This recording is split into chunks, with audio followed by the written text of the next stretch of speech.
That just had the countdown. That didn't have the intro. Nope. I don't even see. Oh, there we go.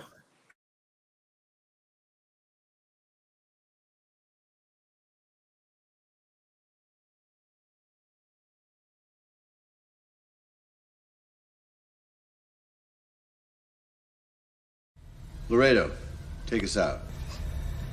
Take her out.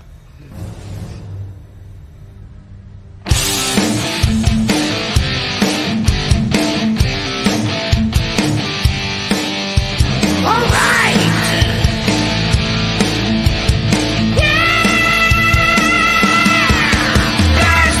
Take flight each and every Friday night. Join the fun and let's go off-world. Geek out with us live where the nerdiness will thrive. Buckle up and let's go off-world. Toys, comics, pop culture news, movies and so much more. Matthew, Jesse, Curtis, and Sean are your guides on this fun-filled tour. Take flight each and every Friday night. Join the fun and let's go off-world. Let's go off-world. Let's go off-world. Hey, hey, hey. Let's go off-world tonight. Welcome to OffWorld. Sorry about the technical difficulties at the beginning. I'm an idiot. So there you go. You're not an idiot. We just didn't have our button pusher here. Yeah. With me, the idiot, tonight, I have Jesse. Jesse, how are you doing, sir? I'm swell. Beautiful. And Sean. Sean, how is it going? Oh, I'm sure my wife could call me the idiot many a time too. But yeah, otherwise. Well, then I'm in good company. Oh yeah. And no Dooch. No idea. Just MIA. I'm sure he'll be here at some point, but don't know. So yeah, he'll be douching around at some point. So gentlemen, how goes it? Everybody hanging in there, making it through the holiday season? I literally my chair fell apart right before I got on here, and that's why I was late. I was trying to re-rig it really quickly, and it didn't work, so I'm holding on for dear life. All But, yeah. right. So if Sean just disappears off of our screen at some point, we'll know what happened. Exactly. You just hear a little like a Kermit the Frog scream or whatever. Yeah, it's me. So it's okay. Okay. I've heard him make that scream in person. Yeah. Look, I got that. I got Sean Connery, and I got Optimus Prime. That's the best I got right now. All right. Hey, that's better than what I got. So, Jesse, how things going for you? Yes. You got a few days off work. You just got a 3-day weekend, or you got something longer than that? I have Monday and Tuesday off. So. Oh, very nice. All Yeah. right. A little 4-day. What about you, Sean? You got some deadlines that you're working on, or you got a few days to relax? I can finally relax. My last deadline was yesterday, and I killed it. And Nice.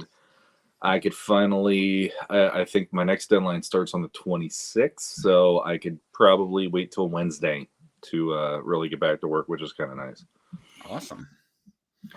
Beautiful, beautiful. Well, why don't we get into some pickups for the week?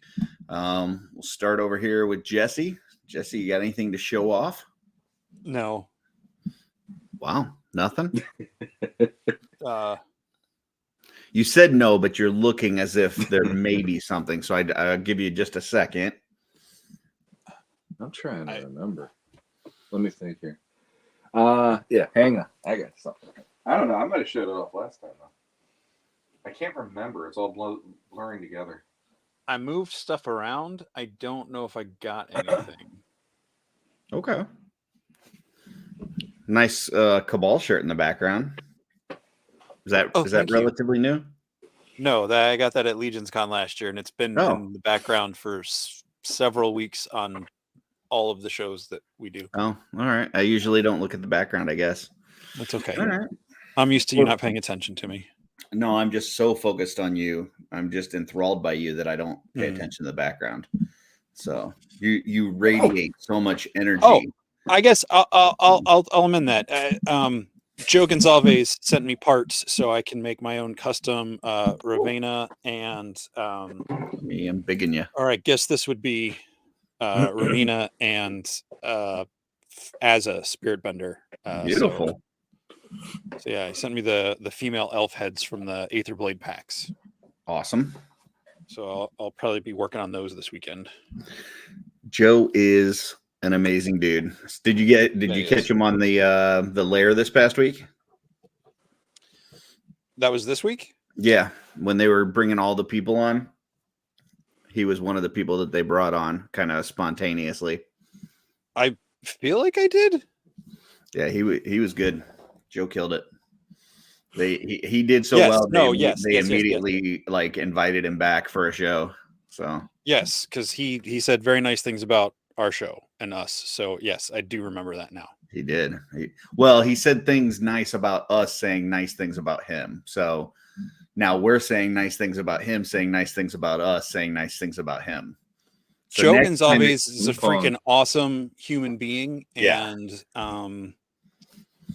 even though I spell his name wrong every time I put it in a slide, I don't know if I'm doing it or if it's auto correcting, but I don't catch it. We'll have to definitely recognize him in our credits on Shooting the Shelf with the wrong spelling. I recognize him right here in the chat. Yeah, I know. I'm touching his fuzzy face. Beautiful. So now when he does make it back on the lair for his own episode, I want him to recognize us for recognizing him, for recognizing us about recognizing him. So that's how that works. All right, Sean, what you got? This is why time travel stories are really complicated, except for Back to the Future. Yeah. I might have shared this off last week, but last week was not a typical OffWorld. It was a Legends of Grayskull week. So I got a Skelcon, which is really cool. And You've been on a mission with the old classics figures, huh? I'm just basically, I want to get back some of the ones that I had to part with that I didn't want to part with, but it was like either I part with these now or, whatever, when it came to our bills in the last couple of years. These guys as a set under $90, which was amazing. Did you say as a set? As a set, yes. It was actually like what it normally would have been, which blew my mind. And I love me this is the only New Adventures villain that I absolutely love, Optic. And then for New Adventures, the heroes, I want to get Tuscador back again. I always liked him. So I got those guys, which I know Curtis has already seen last week. But here is another little thing. I haven't even gotten them out of the package yet. But Ollie's had Dengar for $10 the other day. Nice. And I'm like, you know what? I got Boba Fett. And I talked to Jesse about it like a couple of years ago, where I said, for the Black Series and stuff, the bounty hunters were ones where I was like, maybe I'd get those. And I saw him, and I'm like, you know what? For $10, that's fun. So keep him nearby, because I've got a new segment kind of thing that I want to bring up in a second that he'll be good for. So just keep him near you. He will be right here. All right. So I have one like actual toy to show off, which I believe it was last week on the Legends of Grayskull one that I talked about my problems with the 3-0 Optimus Prime and how Amazon sold it to me at a discounted price, and then they canceled it, and then they wanted to sell it to me again at $50 more, and I complained, and then eventually got it free. And so here is the 3-0 Optimus Prime.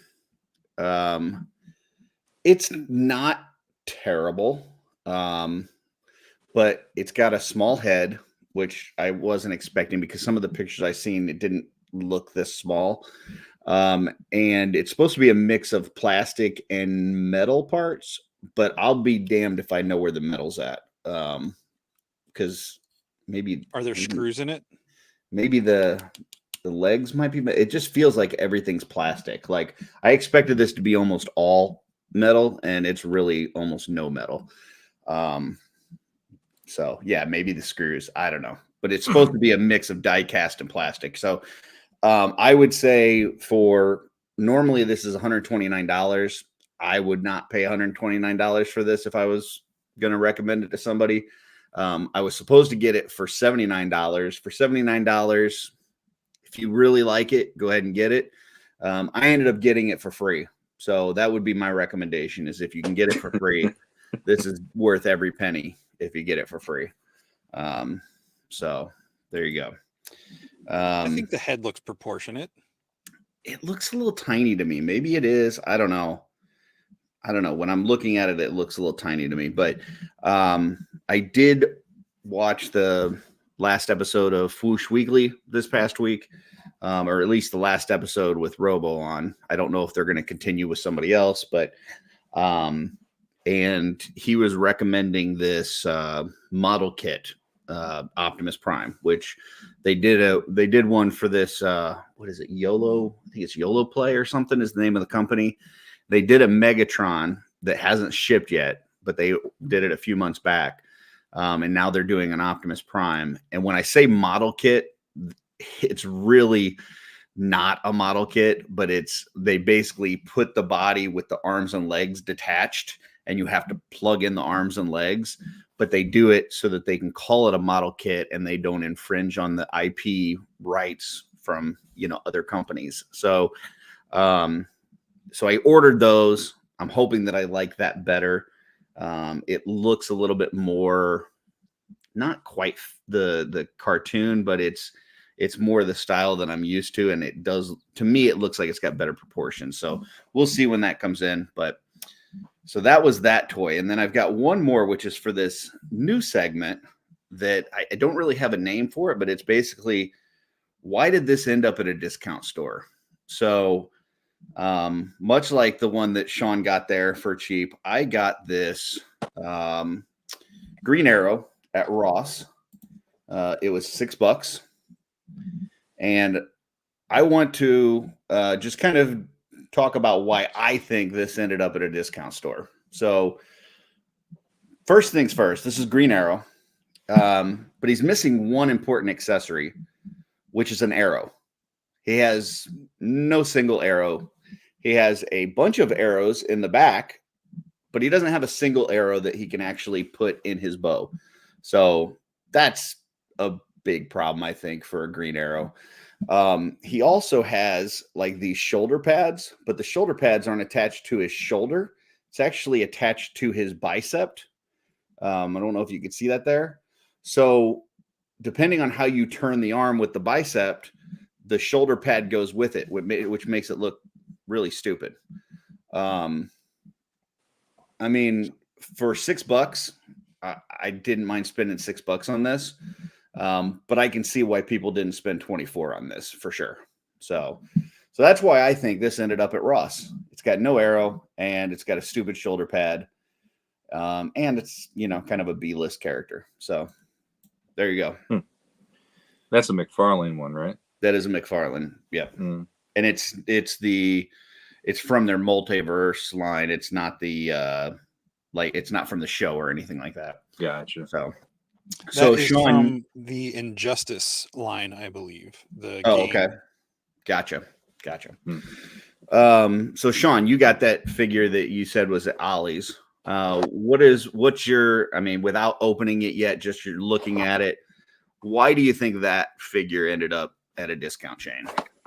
I just personally, Dengar,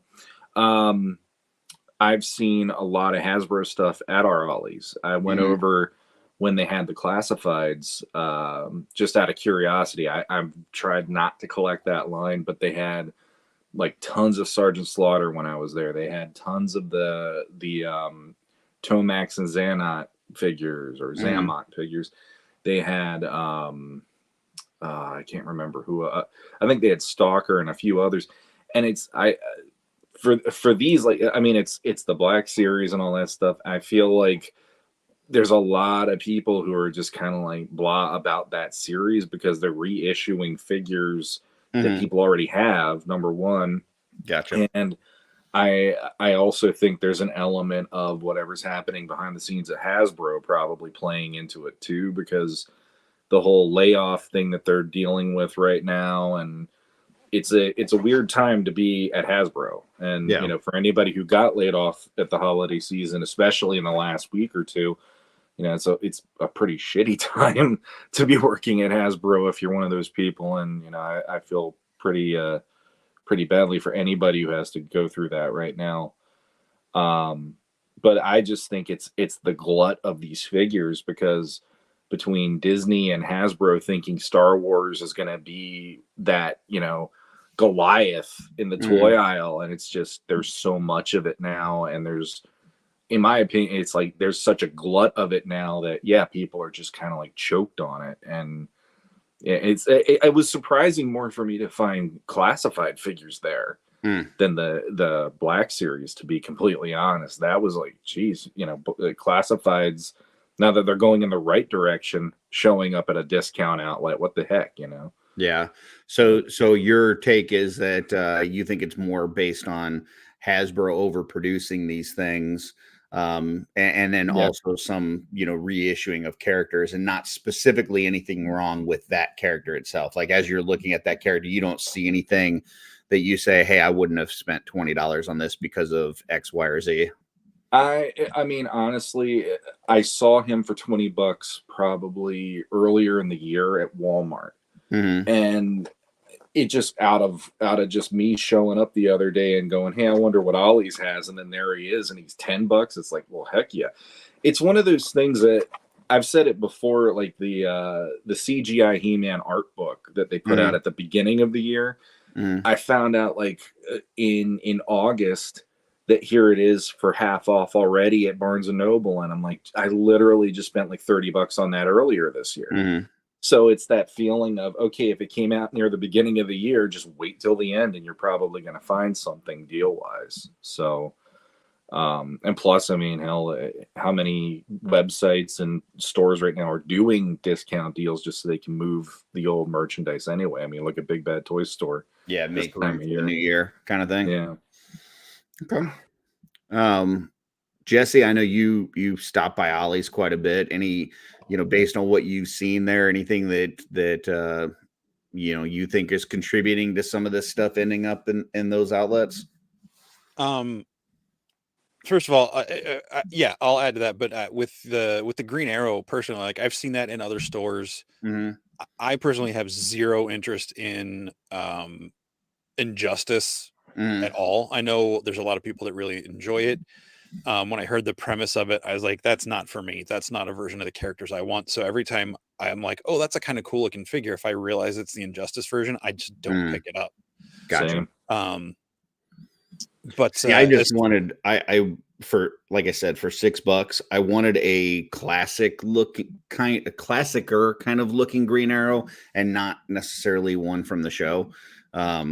So I think it works well enough for that. But I hear what you're saying. Like the take that they do on that video game is quite a bit different from, you know, normal, like the comics and stuff. Yeah.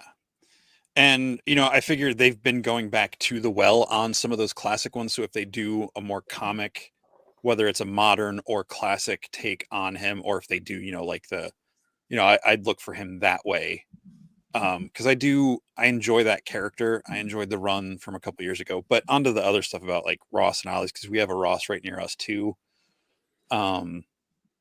And I've been going there for a couple years before I got into when I was getting like the Jurassic Park figures and Jurassic World figures and different things. And it's really random stuff I'll find in there. And now that I'm in the toy groups and stuff, I see people posting, oh, this is at Ross now. You know, they had Battle Cat, the Masterverse Battle Cat in there for like $10 a couple weeks ago. And I'd say my observation is most of the G.I. Joe figures Sean was talking about that I saw at Ollie's I've never seen a normal store shelf. Oh, okay. I've seen one or two of the twins, and but the only time I ever saw Sergeant Slaughter was once at a GameStop, and it was like $32. I'm like, no way am I paying $32 for Sergeant Slaughter. Like, nothing wrong with him, but he's not a $32 figure for me. See, Andy the collector saying that he thinks classified is what was clogging up the shelves, and what you're saying is you think it kind of skipped them all together and just went straight there. What you're saying? Our area, like Okay. I like Sean and I live in the same neighborhood. We are down the street from each other, not the same neighborhood necessarily, but we go to the same stores. And most of the time, if I go to our Walmart or Target, unless I'm there when they're putting new stuff out, I never see anything I want to find. And when I do see the stuff I want to find, it's because it's usually a couple of weeks after I've gotten it from Big Bad or somewhere else, just because I don't want to play the waiting game. But yeah, I know Ollie's, it's a clearance. So like the way the Star Wars, those Black Series figures that Sean was showing, like I've seen them in there, like they're completely unopened cases. Yep. That Ollie just like cracks open like a 12-pack of soda in the fridge, and that it just has that vertical tear where you rip it off or cut it off or whatever, and they're just stacked. Yep. And I don't remember seeing that particular wave of Black Series at our store. So I don't know if the regionality or if it's just a coincidence that the Ollie's here has the figures I haven't seen around here, but there's just so many times I don't see stuff that I was looking for. And now that I'm out of most of those lines, I don't really care so much, but like Ollie's also had like tons of the Marvel Legends recent waves that I never saw in stores. I mean, they had the entire second wave Age of Apocalypse with the Build-A-Figure Colossus, which came out I think last year or early this year. They had the entire wave there for like $10 a piece. They had, again, figures I've never seen in the regular stores, like the entire Black Panther 2 wave, just all these other things I've never seen in the regular stores around here. And I don't know if that's because I'm just missing them when they come in, or if they just never make it onto the shelves around here. Yeah, I mean, I don't have an Ollie's around here, and I've only really, been to that Ross once or twice.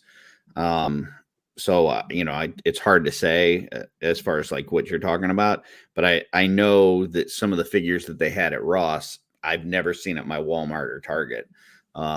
So, but I also don't know, like when they're purchasing this stuff at their, discount prices and stuff to sell it, I don't know if they're getting it from other territories or what's going on. So it's kind of hard to say. That's what I'm saying. Like, I know Ollie's is out of Harrisburg. Like, it originated in Harrisburg, Pennsylvania, which is right across the river from us. So it's kind of local, but it's spread up and down the East Coast a bit. Yeah. So yeah, I don't know how that works, but yeah, the territory wise, I'm sure they just package stuff from like distribution hubs and just shuffle stuff around. Like, all right.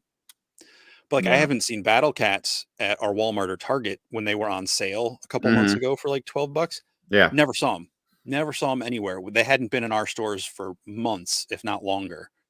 And then all of a sudden there was like 3 or 4 of them at Ross. And it's for just how like much? $10. Oh, nice. Yeah, there was somebody, they had like a ton of Marvel Legends that were at Ross, and here's $60 I just spent, and they had like 10 figures. And it's like, I never get that kind of luck. The one time I went to Ross and found something, and then I ended up still talking myself out of it, was they had the Transformers Springer figure, and he was one that I was eyeing up for a while, and I was like, nah, I'll pass on this. Next time I went back, he was gone. So it's like, yeah, it's really hit or miss at Ross, but Ollie's, at least there's a little consistency. But it was like a month since the last time I went, so like Sergeant Slaughter was completely gone. It was mostly like Andy the Collector was saying, the Snake Eyes movie figures were still in there then. So if you were going for classified, that was all that you had. But then you had this, and it's like Dengar, and they had Tarkin, they had Force Awakens Han, and Leia in Bosk disguise, and figures like that. Yeah. and like some from Rogue One too. So it's like it's just so random what you're gonna find in there. But in my case, I ended up finding one that I was like, yeah, I'll pay $10 for that. So Now I know Jesse said like he went to Ollie's the one time and he FaceTimed me from there, and like they just had a crap ton of the Snake Eyes movie figures, and that's one where I think that the movie just flopped and they had way too many figures. Yep. So that's kind of what I think happened with that one. But yeah, I think some of these other ones, I'm kind of seeing what Jesse's saying, that I'm not seeing them and I'm a Walmart or Target, and then all of a sudden they just, kind of pop up for discount. So anywho, okay. They had a ton too of the D&D figures, both the cartoon and the movie. They had all the cartoon ones that at least that I saw in quick looking at the wall. But then they had a lot of like the secondary characters in the movie were still available too. So if you have an Ollie's near you and you want to pay $10 for a figure that might be broken in the package, but then you don't feel like you lost as much by spending $10 on it, there you go. Well, I really didn't hear any problems with the movie ones, but yeah, those cartoon ones. Yeah, I heard the cartoon. The movie ones were fine. I got a couple of those for fodder at different points, and accessories and stuff are pretty nice. The cartoon ones, I think I have all of them except for the 2-pack with the Dungeon Master and the bad guy. And two of them broke straight out of the package, like because they came in the boxes where they're sealed and they're in like a little mummy wrap. So like just trying to rip open the paper to get them out. And I was like, oh, that leg just fell off. Like, and I wasn't even articulating anything yet. Wow. Is that who made those? Was that Hasbro? That's Hasbro. Oh, really? They're super skinny. Granted, like, I mean, they are super, I mean, it's quality control, but like those joints on those kid ones are super fragile. So I was trying to be real careful. I saw Billy's video. I saw lots of people posting. But like I said, I just took them out of the box and the one guy's hand just fell straight off and the other one's leg just. So I know. Go ahead. I'm just going to say, I felt kind of like a hypocrite though in the last couple of days because this being a Hasbro figure, I still would like it and all that stuff. But I saw this post either on Facebook or Reddit the other day where somebody showed like an Indeed or, a job posting for Hasbro. And it was listing if you wanted to be a graphic designer or an art in the art department at Hasbro, here's some of the things.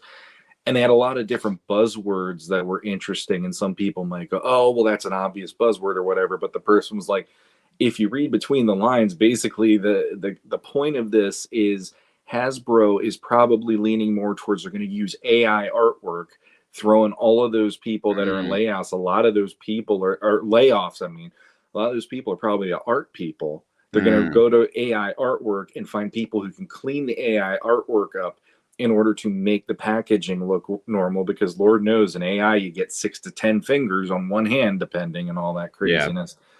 And so it's like, if they're going that route and they're going to start taking away the creatives who to me are the reason that a lot of us got excited by those figures in the first place as kids, the packaging art and all that stuff. And, continuing it to today, there's a part of me that's just like, I don't know how much I want to really do much with Hasbro after that, because that's pretty shitty. When there was a post about how much their executives make, I'm like, those people, like, how many bad decisions have they done in the last few years to make you go, they're worth $9 million a year, that kind of stuff. And it's like, who really is worth that a year? Yeah.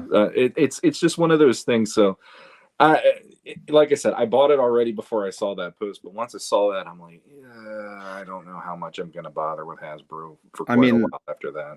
That all being said, I mean, that's a problem with most big companies, that the people at the top get fucking ridiculous money, and then people at the bottom, don't have much job security and, are kind of crapped on. But that being said, Hasbro definitely is one of the worst as far as, just the visibility of it, and 2 years in a row, just letting people go at Christmas time. And it's just not good. It's just not good. So I hear you. I mean, it's one of those things that I feel like you got to take it all into consideration. I mean, like, let's say let's say you're a big Rogue fan, right? And all of a sudden they put out a brand new Rogue that you absolutely love and you think will fit in your collection. Yeah. You know, you're probably going to pick that up, you know, but if, you know, if it's a figure that you were going to be on the fence about anyway, especially at full price, and then there's this other shit going on, like that may be the determining factor on whether you pick up a figure or not. In my mind. So I wouldn't say that I'm like completely boycotting Hasbro, but you know, if it's something that I'm on the fence about, you know, that's definitely going to make my decision for me. Yeah. So anywho.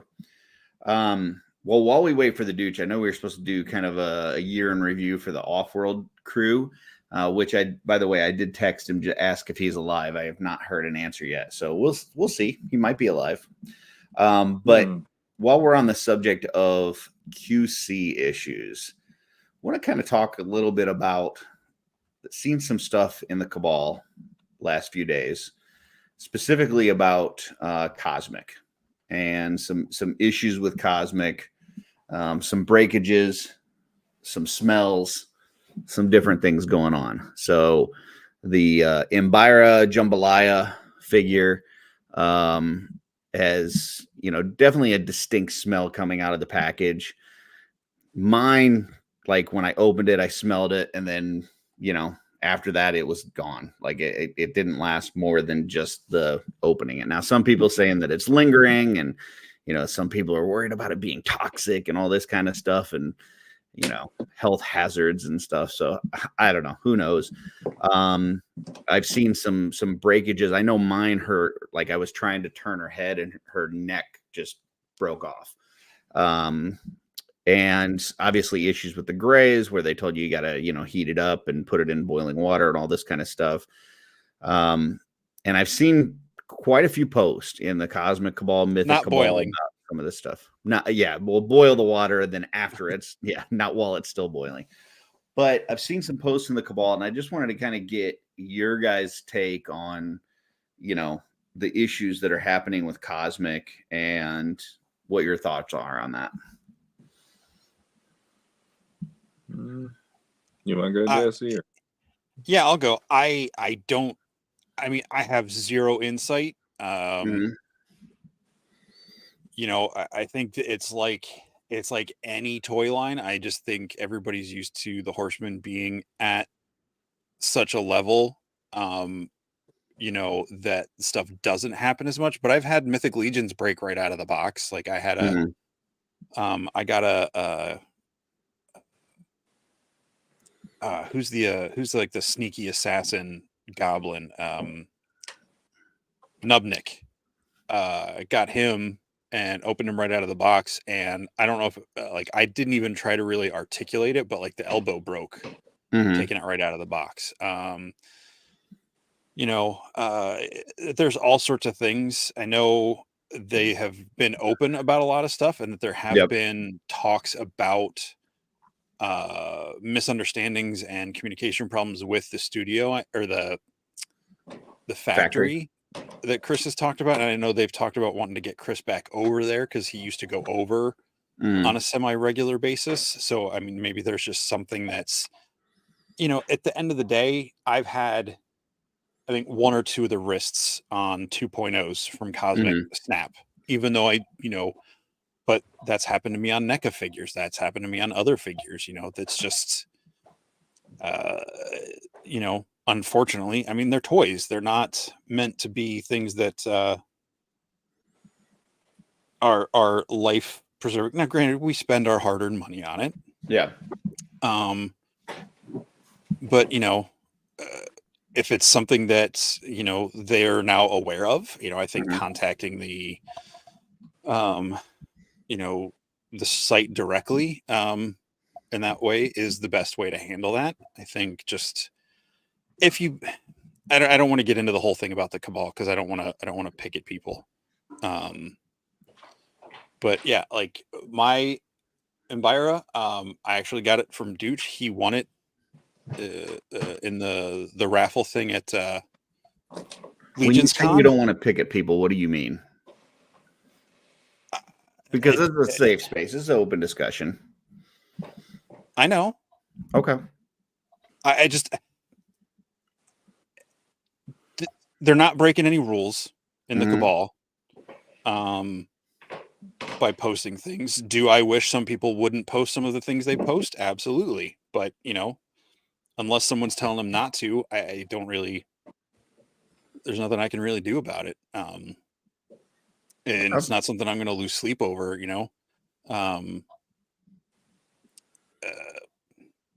yeah, that's just one of the sides of, despite all the positive and good things that the cabal offers, there's Mhm. always, a few things that aren't what I'd want, but there's over 5,000 people in there.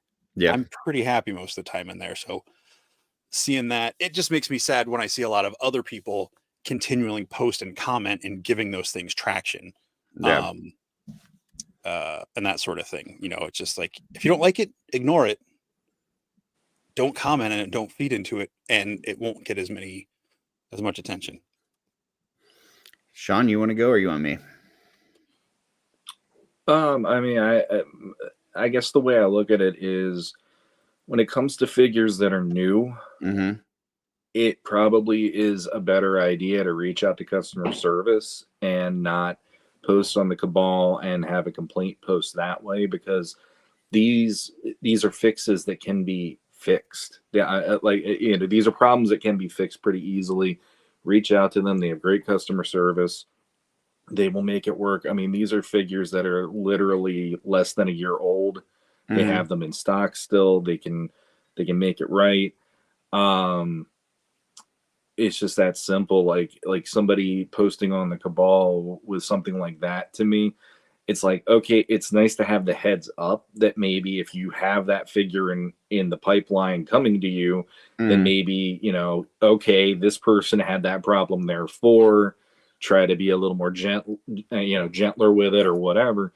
But like one of my first posts in the cabal, I broke the shield on Rhaegor when I Mm-hmm. first got him, and I was freaking out because I'm like, I don't have money to replace this. And it's like, that to me is a little bit different, because that's a figure that no longer could be bought at retail, and the Horseman wouldn't also have it to Right. send me something in that way. So posting something like that, where you come at it from, here's a figure from 4 years ago, I had this breakage. If anyone out there could help me to complete this, that's different.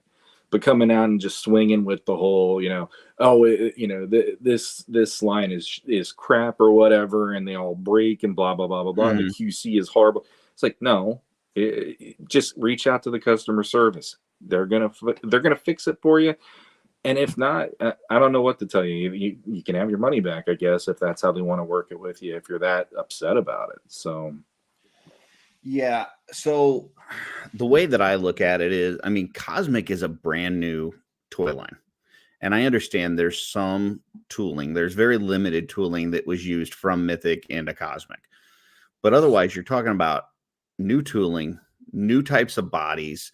You're talking about, like with the Embira figure, new materials, because they're trying, flexible bendy material. They're trying, semi-translucent plastics. I think there has to be a certain level of expectation that there's going to be some issues, especially early on in this line. And as they dial it in, I would expect those issues to get less. This is my opinion. I'm just throwing out my opinion. I think that everybody getting into Cosmic that was in Mythics already, that has experience with the Four Horsemen, I think they should know that this is a stand-up company. They're going to stand behind their product. If you have an issue and you reach out to them, they're going to take care of you. But you should expect that there's going to be some issues, especially with what Jesse's talking about with Chris not being able to get over there. I mean, there's been some, since COVID, it's been very difficult to get in and out of China, which makes, their processing time and their dealing with the factory a lot more difficult, because now you're mailing things back and forth and having to go through customs in order to check the QC issues, not be there in the factory and communicating directly with them and pointing out things and stuff like that. I know, I mean, I've had talks with Jeremy, and I know that the studio is aware of these things, and they're going to dial in, and they're going to get these things taken care of. So I don't think this is going to linger from one wave to another, and so on and so forth. And I'm kind of of two minds. Like, if you've got a direct problem where you pulled a figure out of the package and it broke, you reach out to them, they're going to take care of you. They're going to send you the part or send you a new figure or whatever, and they're going to take care of you. I don't feel like that necessarily requires a post in the Cabal complaining about things. But if people are just having an open discussion about things to see if, other people are having the same types of problems, I don't know that that's necessarily a bad thing, as long as it's handled in a positive way. As long as, you're saying, hey, I'm having this issue. Anybody else having this? Just wondering what people have done to take care of it. Like I saw some posts with Embira where people said, hey, does anybody have any ideas on how to get the smell out? And I saw some people say, different things, so that I don't necessarily have a problem with. But like when you see comments like, I saw one comment today, not going to mention any names, but it said they're using cheaper plastics now to save money. Okay. Like when you say it that way, that makes it sound like you're stating a fact. I don't know that to be a fact, that they're using different plastics or cheaper plastics. And I definitely don't know that they're doing it with the mindset of trying to save money. So stating that as a fact when you don't know, that's a problem, because that could be, it could be considered libel. So I would caution people against making statements like that they don't know to be factual. And there's no need to beat them up. So I don't know. I guess I wanted to kind of throw that out there, because I feel like I said, you need to expect there's going to be some of this early on in a new line. And the experience that I've had with this company, and I think the experience that most of us have had with this company, is that they're going to do what they need to fix this stuff. And then you look at other characters, like they put out Slog. That is a completely new body type, all kinds of new tooling. And I haven't seen one person that had a problem with Slog. So some of these figures, they're going to do new things. They're going to try new stuff, throw shit at the wall, and it's going to come out perfect like Slog. And some are going to come out like Embira, and they're going to have some issues. But I would guess that the next one they put out of the same species as her is not going to have the same problems. That would be my take on it. Yeah, I mean, look at the Equidron with the hips like a year or two back, and then they ended up fixing that. So now going forward, that is something that is implemented. So I agree. It is the whole, it's I guess you could call it growing pains. It's starting a whole new toy line. Mm-hmm. And having all the, like you said, there were some mythic pieces, but for the most part, you're going mostly new tooling, new everything for a majority of it.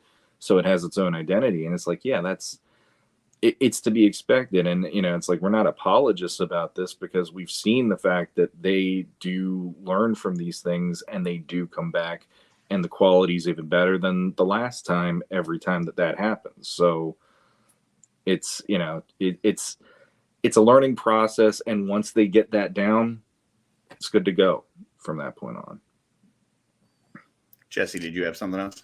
I was just going to say, I know there's been, people have said stuff about, I thought I was kidding, Joe, when I wrote that. Like, I know some people have said the thing about Embira is because she's got like the semi-translucent, or the more transparent parts. It's like, well, Hagnon's completely translucent, and I didn't get a strong smell from him. My Embira, I didn't open her, but like, I'm pretty sensitive to smells, to the point where it's like, my buddy Sean was here. My buddy used to come over and hang out with us on Friday nights after work, and he like threw his like smoky ass jacket on my bed. I was like, no, there's a coat rack in the hallway. He's like, oh, it's not that big a deal. I was like, Matt, that's where I sleep. I don't want to smell your smoky ass when I'm going to bed. Yeah. Hang it up out there. He's like, gosh, you were so sensitive. I'm like, you didn't ask. Like, if you would have been like, hey, where can I put this? I would have told you out there. Just don't go throw your coat on someone's bed, Yeah.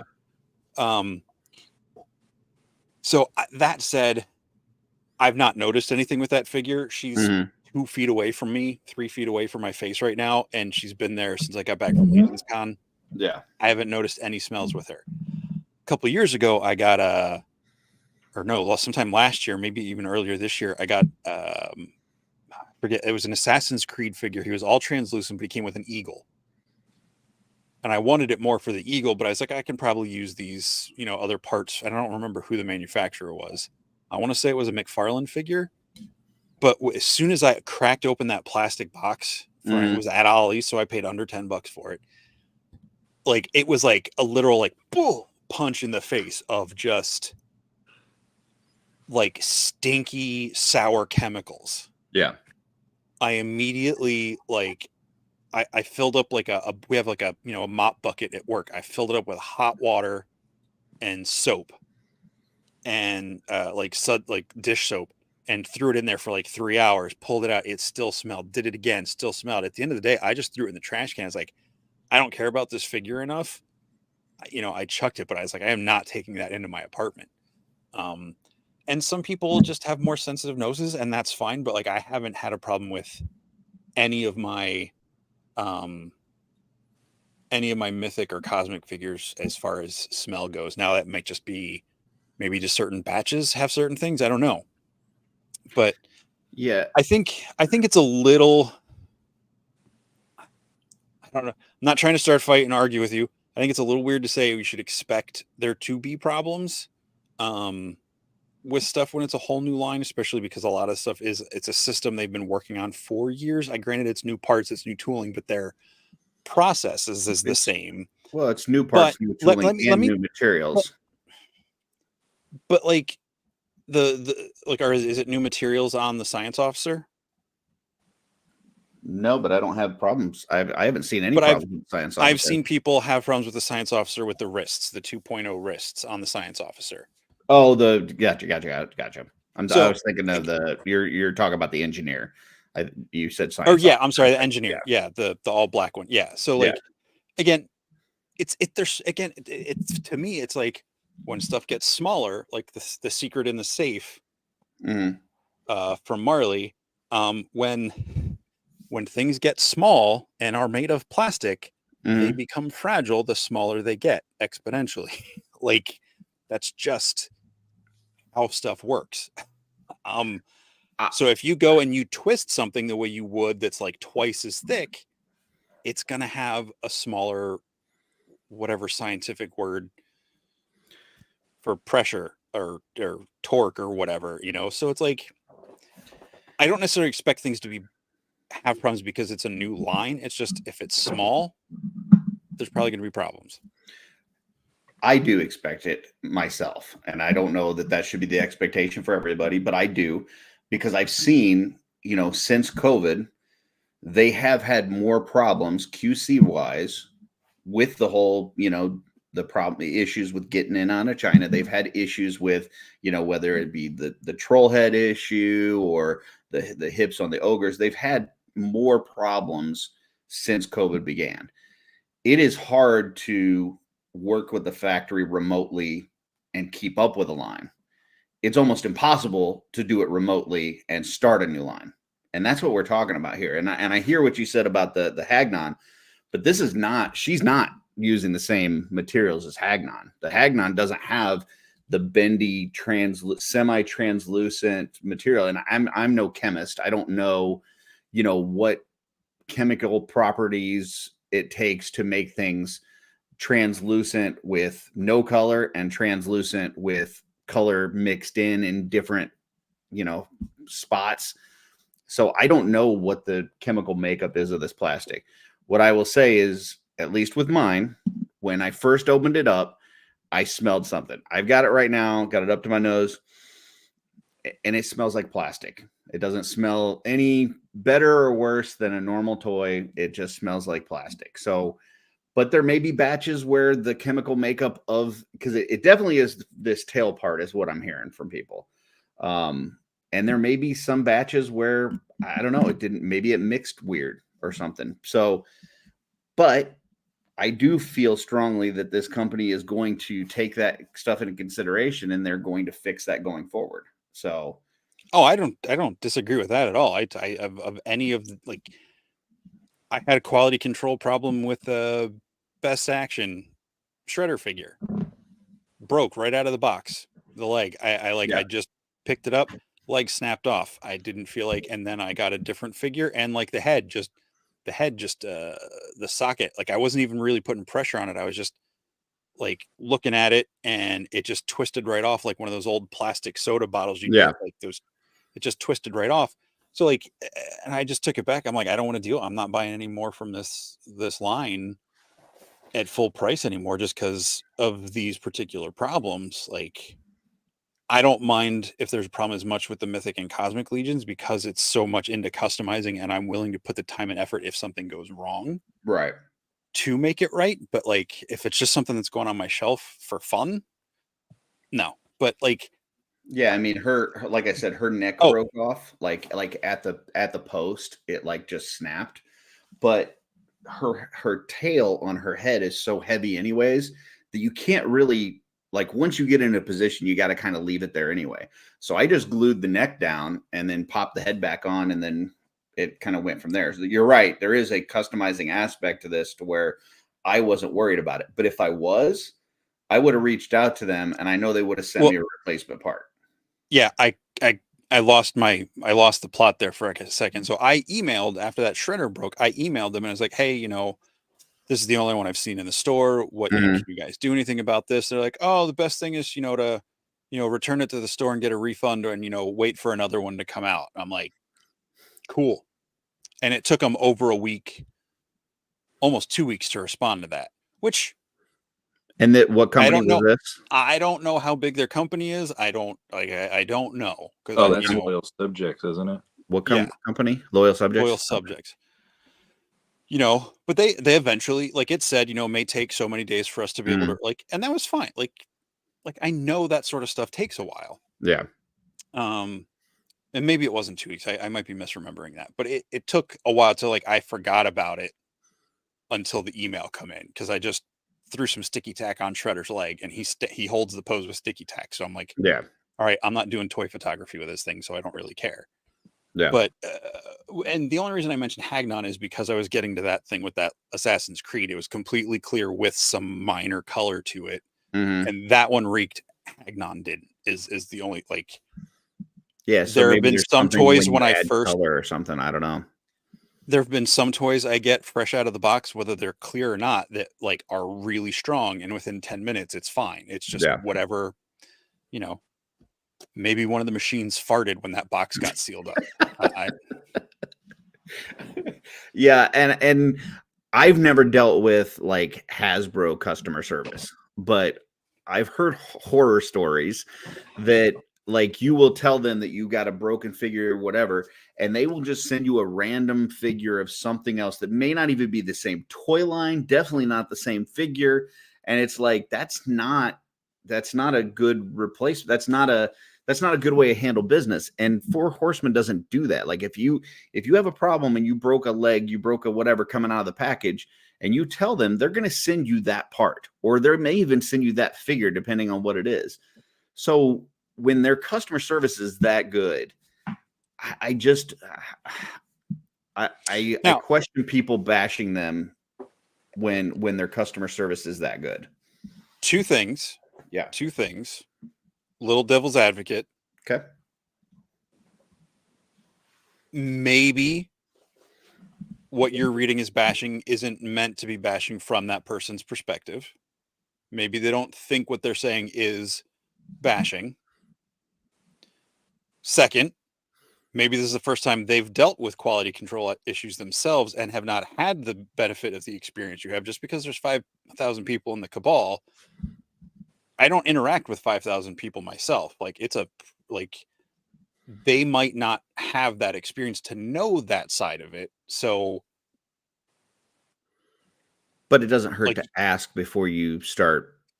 When you say things like the comment that I mentioned, where you say they're using cheaper plastic to save money, that is not any sort of statement that is generating good, healthy discussion or getting you an answer that you're looking for. That is just flat out bashing. So And that was a comment later. That wasn't the original comment. That wasn't how that conversation started. no, the original conversation started with I know exactly the post you're talking about. yeah, that it was a health concern and he's just going to get rid of the figure because he doesn't want it to be detrimental to his health. And that's the way he feels. Go for it. Yeah, that's what you feel. That's the way you feel. I don't know. That seems ultra sensitive to me. Exactly what I did with that Assassin's Creed figure. I wasn't worried about my health, but I was like, I don't want to deal with this anymore. It's not the exact same because you didn't go on their boards and post about it first. You just got rid of it, right? Yeah. So it's not the exact same, but the concept of dealing with it was the same. Yeah, except for you just didn't need to let 5,000 people know about it. And again, that I don't know. Anywho, I think it's one of those things where if something's bothering you and you feel like you have a safe space to say something about it, which I'm sure people would like to view the cabal as that.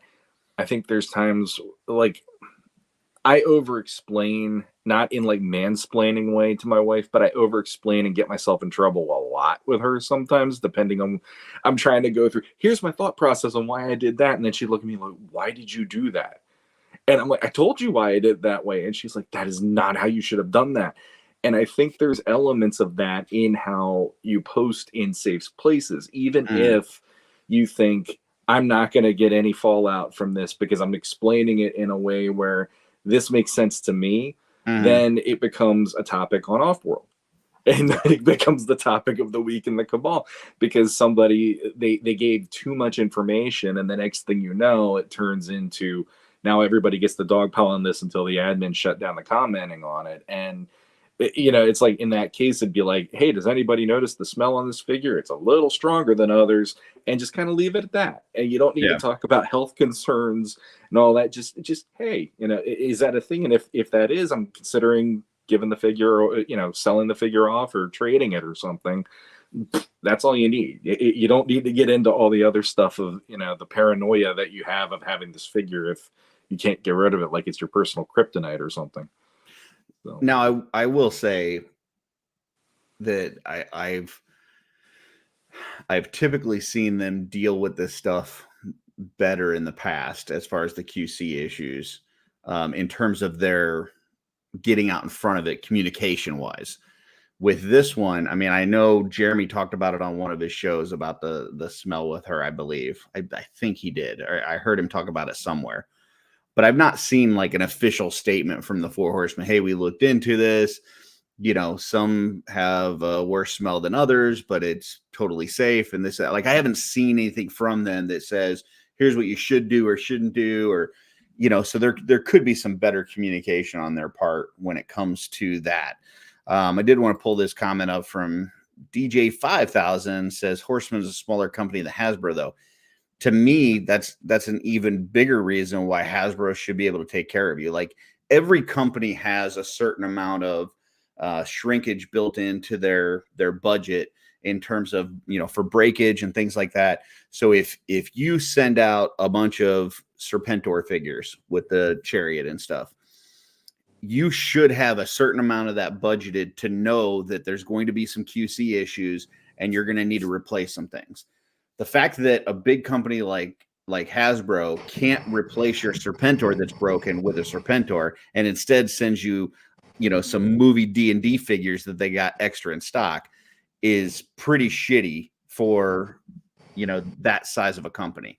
And the fact that a small company like the Horsemen, who it's not like, they're just sitting on a whole bunch of these figures they can just break apart and give away.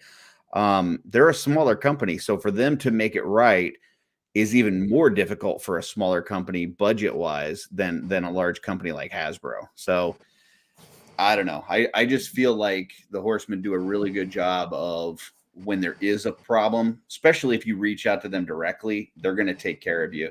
And, to Jesse's point, if there's people out there that don't know about it and they're hearing this for the first time that the Four Horsemen are going to take care of you, then I'm glad that we were able to share that with you because If you reach out to their customer service, they will definitely take care of you. And they are listening to the concerns. And I guarantee future waves will not have these same problems. But there's still going to be issues because guess what? They're human, just like we all are. So, you know, and when I say you should expect some mistakes, I'm not saying that everybody is going to have a mistake or have a QC issue on every single wave that they get. But, you know, these things are toys and we're human and they're made by humans. There's going to be some problems. So that's all I'm saying. Nobody's perfect. No, yep. That's fair. So, well, guys, we're an hour in, no douche. We want to start reviewing the year, talking about like what happened, or what do you guys want to do? You want to do, or we can do this week in theaters, or whatever you guys want. Let's do this week in theaters. Give them a little more time, Okay. just in case. All right. Let me pull up my random number generator.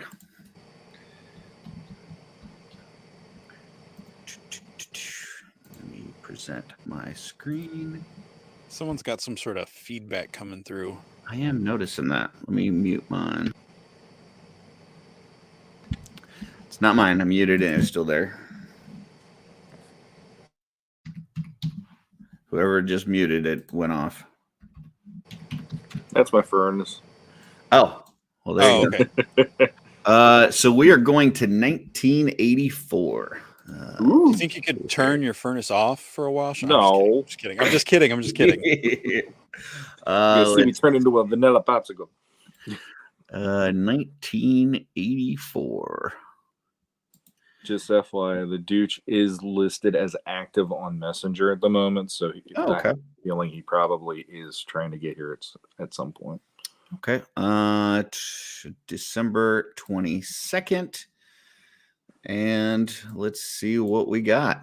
Oh, this is going to be one of those that you're like, what? Okay. Oh, I just watched that one. So we have Beverly Hills Cop, the first one. We have Dune. Oh, sorry, Beverly Hills Cop. Pull it up here. Little Aqua Foley. Dune, the original Dune. We've got City Heat. Slick private investigator Mike Murphy, played by Burt Reynolds, and tough police lieutenant Spear, Clint Eastwood, once partners, now bitter enemies, reluctantly team up to investigate a murder. Interesting. Okay. We've got a Pinocchio 1984 re-release. We've got 2010, The Year We Make Contact. Protocol.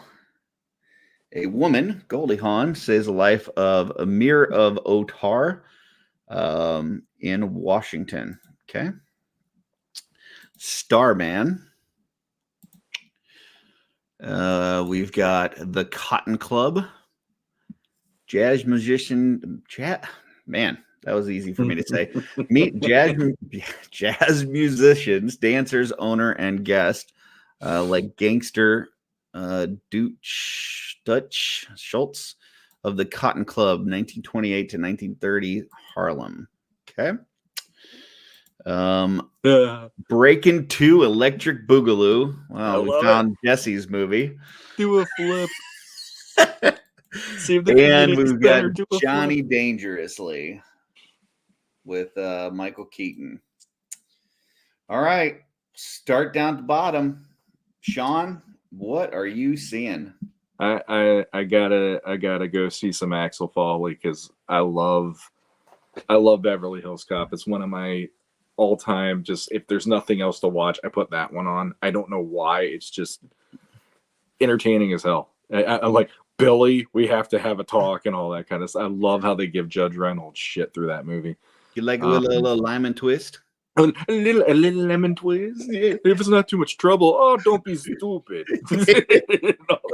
It's just like, I mean, my favorite moment in the entire movie to this day is the freaking strip club scene with the two guys trying to rob it. No, Phil, I knew it was you. You, Phil. now. You change. And he tries to tell Oh the my super God. cop story afterwards. And He was I falling love for the that super, the just so whole you know, time he he's was like falling for the super Rosewood. cop. Yeah. I love it. Or yeah, no, yeah. I just love that he's like the whole time, and apparently he was trying to do that because he was gonna laugh so hard because it was improv, and he just kept on like pinching himself between his eyes, right above his nose, so that it was like I'm feeling pain, so I can't laugh my butt off through the whole scene. Do you But I see they're love going that to do a movie. new thing with him for that on Netflix? Yeah, and I'm Is actually that a series or is that a? I think it's just a movie. Okay. But that actually got my attention, and they have them all back together in that still. Yeah, I saw. Yeah, they had Billy and Sarge and everybody. Yeah. So that's cool. So yeah, You're not, that one. you're not I'd going to have fall see. for the banana in the tailpipe, though. Yeah, I love it. You sounded too what? You got to. I'm not gonna fall for the banana. Can you hear me through that wall? Yes.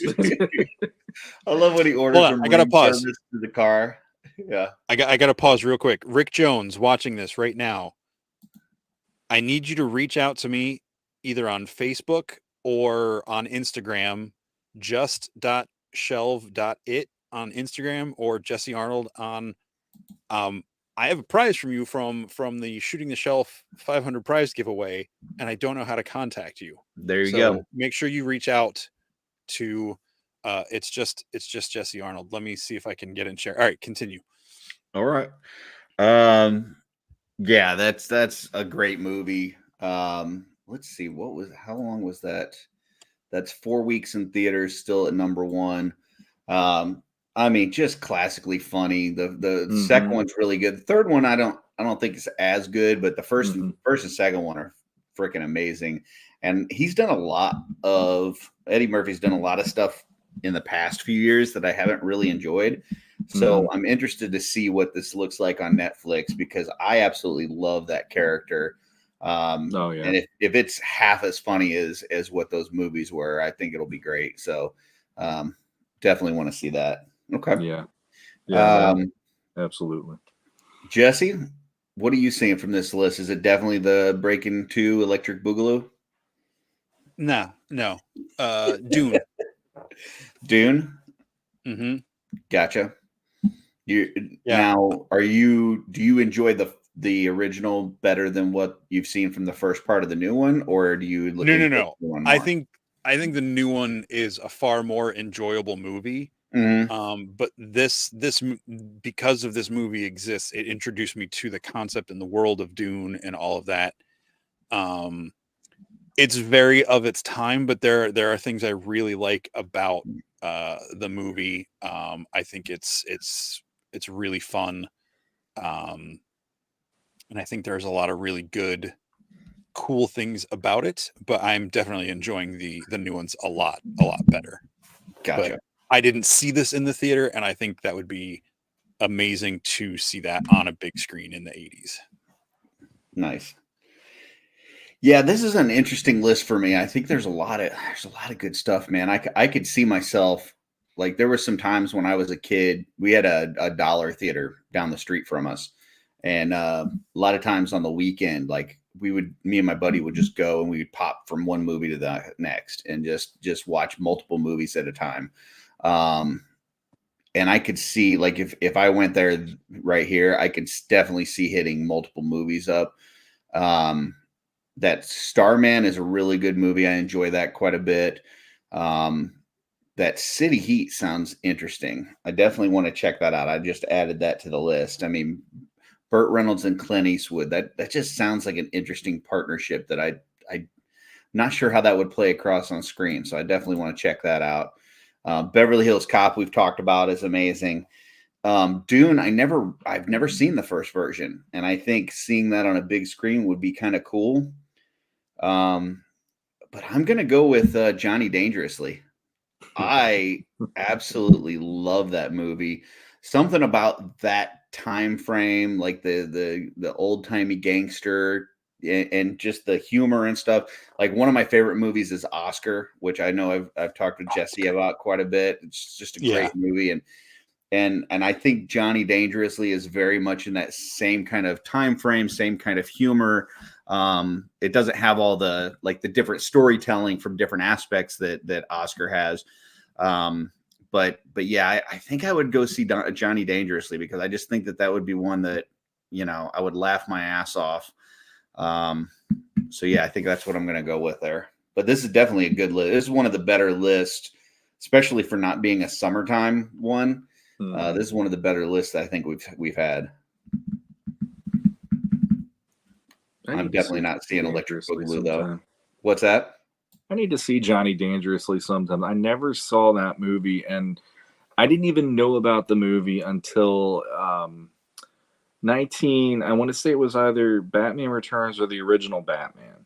Yeah. They were having an interview on like a news show with Michael Keaton, and he was like, yeah, it's the weirdest thing. I'm walking down the street and people are, oh my God, it's Batman, Batman. And then all of a sudden some guy comes out of the crowd and he just comes up to me, holds out his hand, and goes, Johnny Dangerously. And I thought it was a joke. I thought that was just like him just turning the subject into something else when I was a kid listening to this. And then I'm like, I saw the poster for it a few years ago. I'm like, oh my God, that's an actual movie. Oh, that stuck with me ever since that interview. Like, what's Johnny Dangerously? And one of these days I'm going to give that a shot. Listen, I know that, me, like many other people, I love the work of Joe Piscopo. I mean, who doesn't, really? And this is his finest performance in Johnny Dangerously. So okay, I say that because nobody cares about Joe Piscopo, but he is freaking awesome in Johnny Dangerously. That was going to be my thing. Like, what has he done in the last 30 years? I mean, I don't remember the last movie I've seen Joe Piscopo in forever. But this is one of those I would highly recommend you seeing, Sean. It's really good one. So cool. Yeah. I've not seen it either, Sean. So maybe that's something we can watch sometime when we hang out. Oh, I think you guys would have a blast watching that together. This is in that era. Like we watched the Dream Team recently, and that's kind of in the same. Dream Team was what, 85 or 86 maybe. Yeah. So it's like it's within that era, because like I go from like Mr. Mom, which I still absolutely love, and to this day I could still watch that and laugh my butt off. And then Dream Team in that era of Michael Keaton and the comedies and stuff, and it's still there's something about it that works for me still. So, yeah, it's one of those where he's like, well, I'm not going to give it away, but I think that would be a good one for you guys to watch. I think you would enjoy that. So sounds cool. All right. What is Trevor says Piscopo is great on Saturday Night Live. Not much else. That's true. Okay. We did have a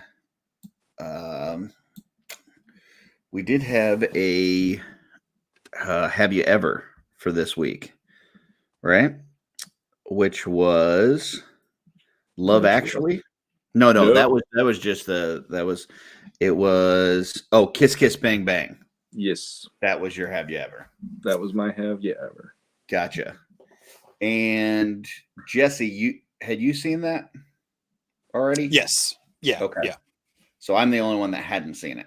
I don't think Matt saw it either. I did text him, nothing so far, but if you want to do that, let's do it. Okay. So I watched it and I felt like I think Jesse had said this, that he had seen it before Iron Man, or like after the announcement of Iron Man casting was done or something. And I don't want to misquote you, Jesse. What was your take on that? Like, I saw this before Iron Man casting, and it was shortly after I saw this that the casting came out, and I was like, yeah, okay, that works.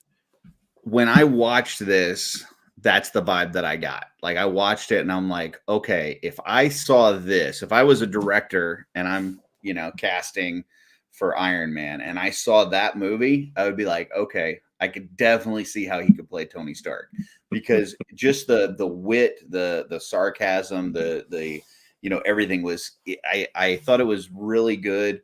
I thought Val Kilmer was great in it. Overall, I mean, I gave it a 8 out of 10 on here, And yeah, I thought it was really funny. I'm surprised that I hadn't seen that because I love Val Kilmer. I love Robert Downey Jr. The idea of the movie sounds like something that I would, be into. So I can't believe I hadn't seen it before this, but yeah, I thought it was really good. I enjoyed it quite a bit. Very cool. No, yeah. I think I saw it before the Iron Man casting too. It was like I was still living in Harrisburg with a roommate, and basically every Sunday night I did everything in my power to stay up as late as possible because I didn't want to go to work Monday. I hated my job. I just did not want to go in. And out of nowhere, there was a thing on HBO. Like we just finished watching a movie, and then they're like, and up next, Kiss Kiss Bang Bang with Val Kilmer and Robert Downey Jr. I go, I'm in. That sounds great. It's midnight. I'm doing this. Next thing I know, it's 2 a.m, and I was sitting there going, I need to see that movie again. Like it's like between Val Kilmer and the back and forth between him and Robert Downey Jr. and it's got that old school movie feel to it's like their dialogue has that like Howard Hawks. They go back and forth really fast with their banter, but it also feels human the way they do it because they're also giving each other so much shit every time they talk to each other. Oh, I love the smarminess and just the sarcasm back and forth and stuff. Yeah, it was right up my alley. Oh man. And then like even just like the beginning of the movie, like when it like how he falls into this whole thing and being an actor and stuff, like it just the way that played out was really cool too. So yeah, I don't know, I just really enjoyed it. So I love the scene with Robert Downey and is it Michelle Monaghan? Yes. When they're at the bar and they're like, look, like Native American Joe Pesci, fake celebrities. Yeah, like just like I tried doing that with some friends, but none of them had seen the movie, so like it took too long to explain. And it just never took. It just, yeah. I can't remember what ones they said, but it was like Native American Danny DeVito, Joe Pesci. Yeah, and then there was a Steven Seagal one. I forget what they used for the Steven Seagal, but like there is a scene in this movie. There's a Russian roulette scene in this movie that the first time I saw it, I was laughing to the point of tears because it's literally every single time you see a Russian roulette scene in a movie that isn't like a serious movie, typically it doesn't work. And there's usually, oh, it didn't work. Okay, fine. And they just go about their business. And the way this one worked and the delivery from Robert Downey Jr. being the guy holding the gun at the person they're trying to interrogate and get information out of, and the look on his face when it's done, it's so brilliant. And on top of that, like I have such good memories of like I once I saw this movie, I showed it to everybody I knew because I absolutely was like, you need to see this. Even before he got cast as Iron Man, I'm just like, no, this is just, you need to see this movie. Yeah. I showed it to Jesse, and I have a friend that is not the douche Matt, a different Matt. And Matt has a very high-pitched giggle that is infectious. And the minute I showed him that scene, he hit higher notes. And he's a bigger guy. Like he's a stockier guy. And he does not look like he's going to have that kind of a laugh. But the minute he saw that, he hit notes I think Mariah Carey could only hit. And he was on the floor in fetal position and he could not catch his breath for 5 minutes because he just genuinely and like my roommate was looking at him like, should we call the ambulance? Like this is insane how hard he's laughing at this. But the humor in this movie is absolutely awesome. I love it so much. I was definitely giggling when he got into the fight with that guy. He's acting all tough, you know, because the guy's being a real fucking creep, right? Yeah. I mean, the guy's being a real creep. And he comes in and he does what you should do. And, you know, he's like standing up for the girl that's, you know, passed out and all this and that. And then just goes out and he's just like basically like getting noogies and like just in a headlock and just getting his ass kicked. Like totally didn't work out for him. But he sounded good, man. He sounded tough for about a couple minutes. Don't think about it. Just walk away. Yeah. It's past my bedtime. What you gonna do? The next thing you see is Robert Downey Jr.'s head just getting hit on the ground a bunch of times by the guy doing this to him and stuff.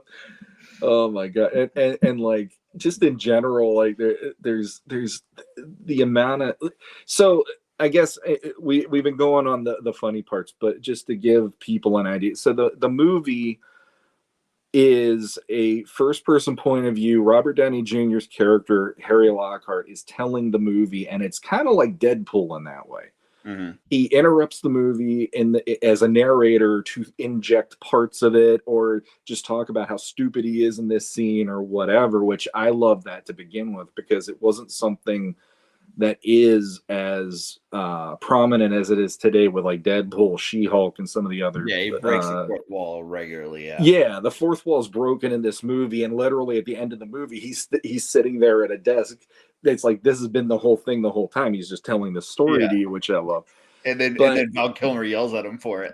Yeah, he's like, "Get your feet off my fucking desk!" I love that he goes, and to the good people in the Midwest. I'm sorry we said fuck so many times. Yeah, that part got me because I'm from the Midwest. Like I was, because the whole movie, I'm like, man, they really didn't have to curse that much. Yeah, he said that at the end, and I was dying. And if you want to know who the best boy is, it's probably somebody's nephew and all that. So I love it when they talk about the credits. But so Robert Downey Jr.'s this character, Harry Lockhart, he's basically a thief. He literally says in the movie that's how he makes his living. He just goes and steals things. Mm. And he and a buddy of his are in a toy store around Christmas trying to break in and steal stuff, and then the alarm goes off by accident. They didn't trip it. The alarm goes off by accident. They're trying to get out of there. A woman on a fire escape in New York literally stops them with a gun and is telling them to stop moving. And the guy's like, "The gun isn't loaded, lady." She shoots at them. He kills his partner. He ends up running into an audition for a movie, and he ends up being the guy that he's brilliant. He's like Brando. He's that method actor thing and all that stuff. So they send him to California to get detective lessons from Val Kilmer, who plays a gay detective, Gay Perry, over there in Hollywood, and like all this craziness ensues with him and Robert Downey Jr. trying to figure out a case that's happening in the area. I love how the body just keeps getting moved around and everything through the whole movie. Yeah, it's like, and then it'll just show up again. And he's like, the one time he pees on it, he's like, why did you pee on it? I love that. He's like, can they ID me? Can they ID me because I actually peed on the bike? What are you talking about? No, listen to me. In perfect health, why would you pee on a corpse? It's like, I didn't do it for kicks. Yeah, that's funny. I wonder, that part that Jesse's talking about where they're seeing all the people in the bar, like the Joe Pesci. I wonder if they had that written first and then had to cast people that matched those, or if they casted the extras and then looked around and came up with those little things for them. Like that. I don't know. There's a bunch in this. Can you imagine if they were like, "Hey, we need somebody that looks kind of like Joe Pesci but more Native American," and like you bring in like 20 people that kind of look like Joe Pesci. Here's low budget Steven Seagal, right? Yeah. Or maybe they just got people in and were like, "Oh, this guy kind of looks like whatever Joe Pesci or whatever this," and then wrote the scene. They just got them to come in as extras in the bar, and they didn't know that's what was being said about them. It'd be hilarious if they weren't even supposed to be mentioned in the movie, and that was like just ad-libbed by Robert Downey Jr. in that. But I don't know. Yeah, it was good though. It's one of, and apparently, from what I heard before Iron Man, this was supposed to be the movie that was getting him on the track back to stardom again for Robert Downey Jr. Because it was made right after he had gone through rehab and he just got out of jail and all that stuff, and he was trying to get clean again. And this did nothing in the movie theater, apparently. Gotcha. It's like this sleeper hit. And if I wasn't just dreading going in on Monday and not wanting to go to bed that night, I would have missed this movie and I would feel lesser for it. So Beautiful. Any final thoughts on this one before we go to our next Have You Ever? If you haven't seen it and we didn't spoil it too much for you, I definitely recommend people go get a copy of it and watch it. It is set at Christmas time. Mm-hmm. Mm-hmm. I would not consider it like a holiday movie, but No. it is set at Christmas time. Yeah. So if you want something not to watch around your small children, I mean, or you know, whatever you do, you. It's definitely a good popcorn flick. Like I said, I give it an 8 out of 10. I thought it was really good. I think it's definitely worth watching for sure. So yeah, totally. definitely agreed. Definitely on the language in particular, it is a harsher movie to listen to at points. There's definitely some slurs that I don't know if they work right now with everything going on that Val Kilmer's character actually says. So that's. I did want to bring up one more thing. My favorite part of the movie. Yep. Val Kilmer, like meeting up with the old man in the bed. Oh, really? That's my favorite part of the movie. And see, here's the thing. When I recommended this movie, I'm recommending it to everybody on the show based on the camaraderie between Val Kilmer, Robert Downey Jr., based on the mystery aspect. But that was one of the parts where I thought about it. I'm like, I don't know how you're going to deal with that. Because you don't strike me as somebody that would have been that thrilled with that part of the story, but I'm actually really surprised you're saying that. I loved it because the fact that guy's like, oh, you're a big tough guy, like beating up on the defenseless old man and stuff, and it's like, you fucking hypocrite! Like that's exactly what you did to this poor defenseless girl. Yep.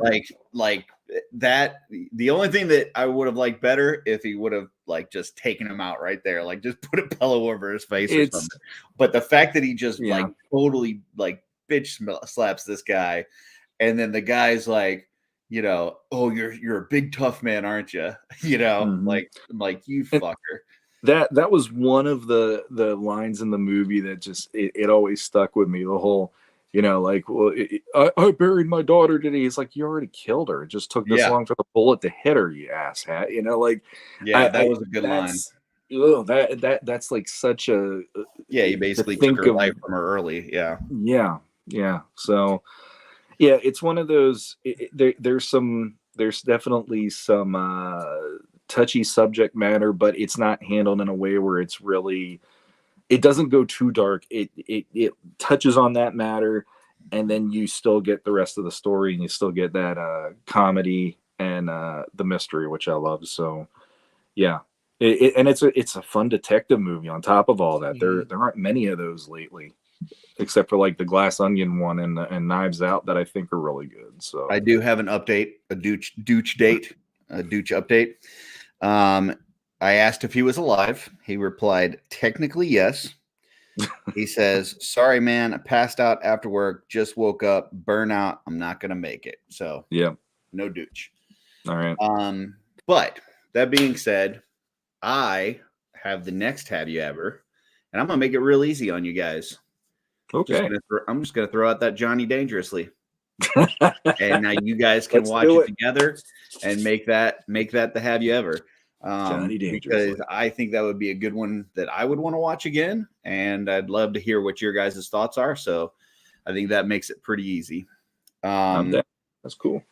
And we don't have a regular OffWorld the next 2 weeks because we do have one next. You don't have D&D next week, right? I normally would, but we are not doing it next week. Okay. So we will meet next week, but we don't need to discuss the Have You Ever next week because I don't imagine that all three of you guys are going to be able to watch that between now and next Friday. So, and I don't know that we are having a show next Friday. We'll figure it out. But we definitely don't have a show on the 5th. So I'm guessing we're going to talk about that on the 12th of January. So you guys got a couple weeks to catch that. So cool. That works. But I did, since Dooch isn't here, I did have a couple things that I wanted to bring up to you guys because I watched a couple movies that came up in the Christmas special. One of each of yours. I watched actually your number ones, both of your number ones. Okay. So Opus and Bill, A Wish for Wings That Work, and Love Actually. So I checked out those. So I want to throw you guys my thoughts on those. And I'll start with the Opus and Bill Wish for Wings That Work. First of all, it's short. It's like 24 minutes, something like that. Yeah, it was. Yeah. It's Yeah. a TV special, basically. Yeah. So if anybody hasn't seen it, definitely worth a watch, and it's not very long. So I mean, if you've seen like the Charlie Brown Christmas or something like that, I mean, it's about that kind of length in time. So it's not like it's some 2-3 hour flick.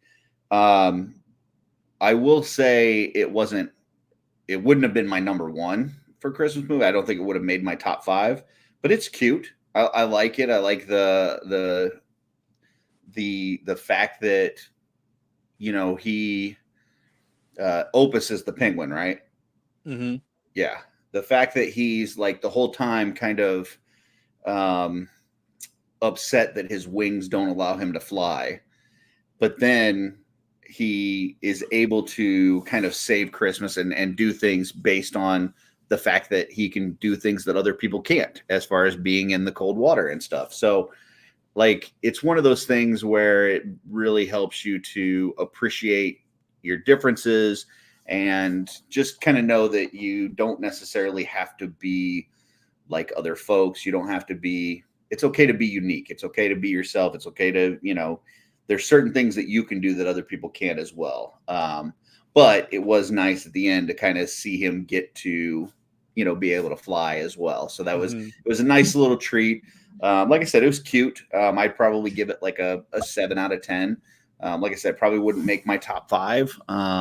But yeah, definitely a good watch. So yeah, that was my thoughts on that. Sean, have I made you watch that? No, I haven't seen it. That was one that when you brought it up, I was like, how did I miss this one? Because I liked Bloom County when I was a kid. Okay. But I do not remember that thing for the life of me. It's on YouTube for free. I said, it's only like 24 minutes. So if you get, just a half an hour to sit down and watch it, it's definitely worth a watch. You can come borrow the DVD or come over and watch there it. You go. Whatever, that works too. We'll do a double feature, that and then Johnny Dangerous. Sure. Beautiful.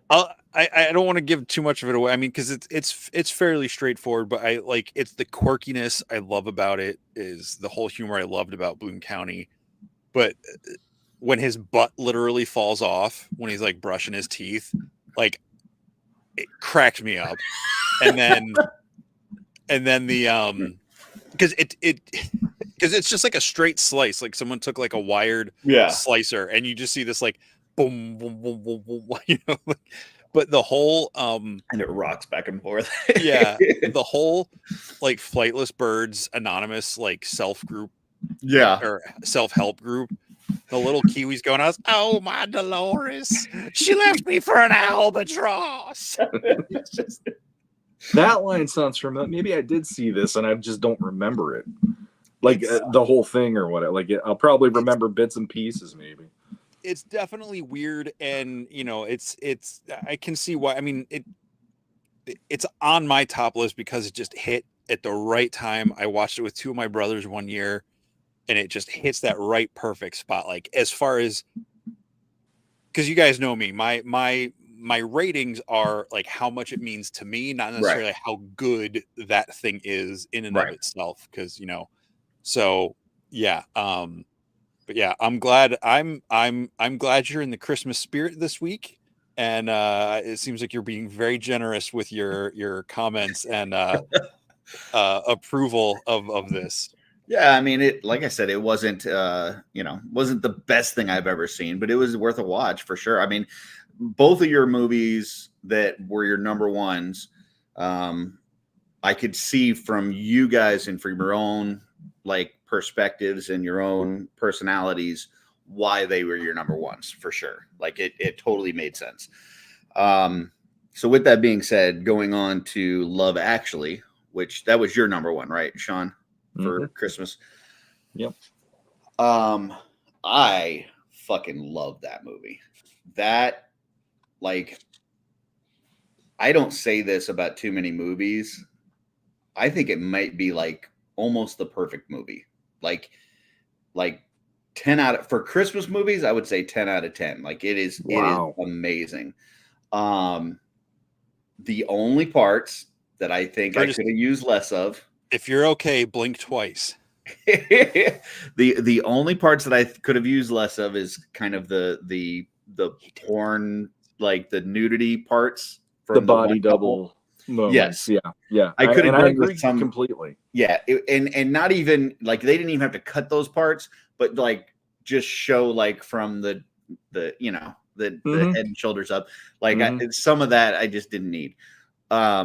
But the different dynamics, I loved how all the different stories kind of converged at the end. So you got all these different stories going on, and then they like converge and meet. And I agree with you about the whole Liam Neeson part. Like that is the Liam Neeson with his stepson is like the best part of the movie.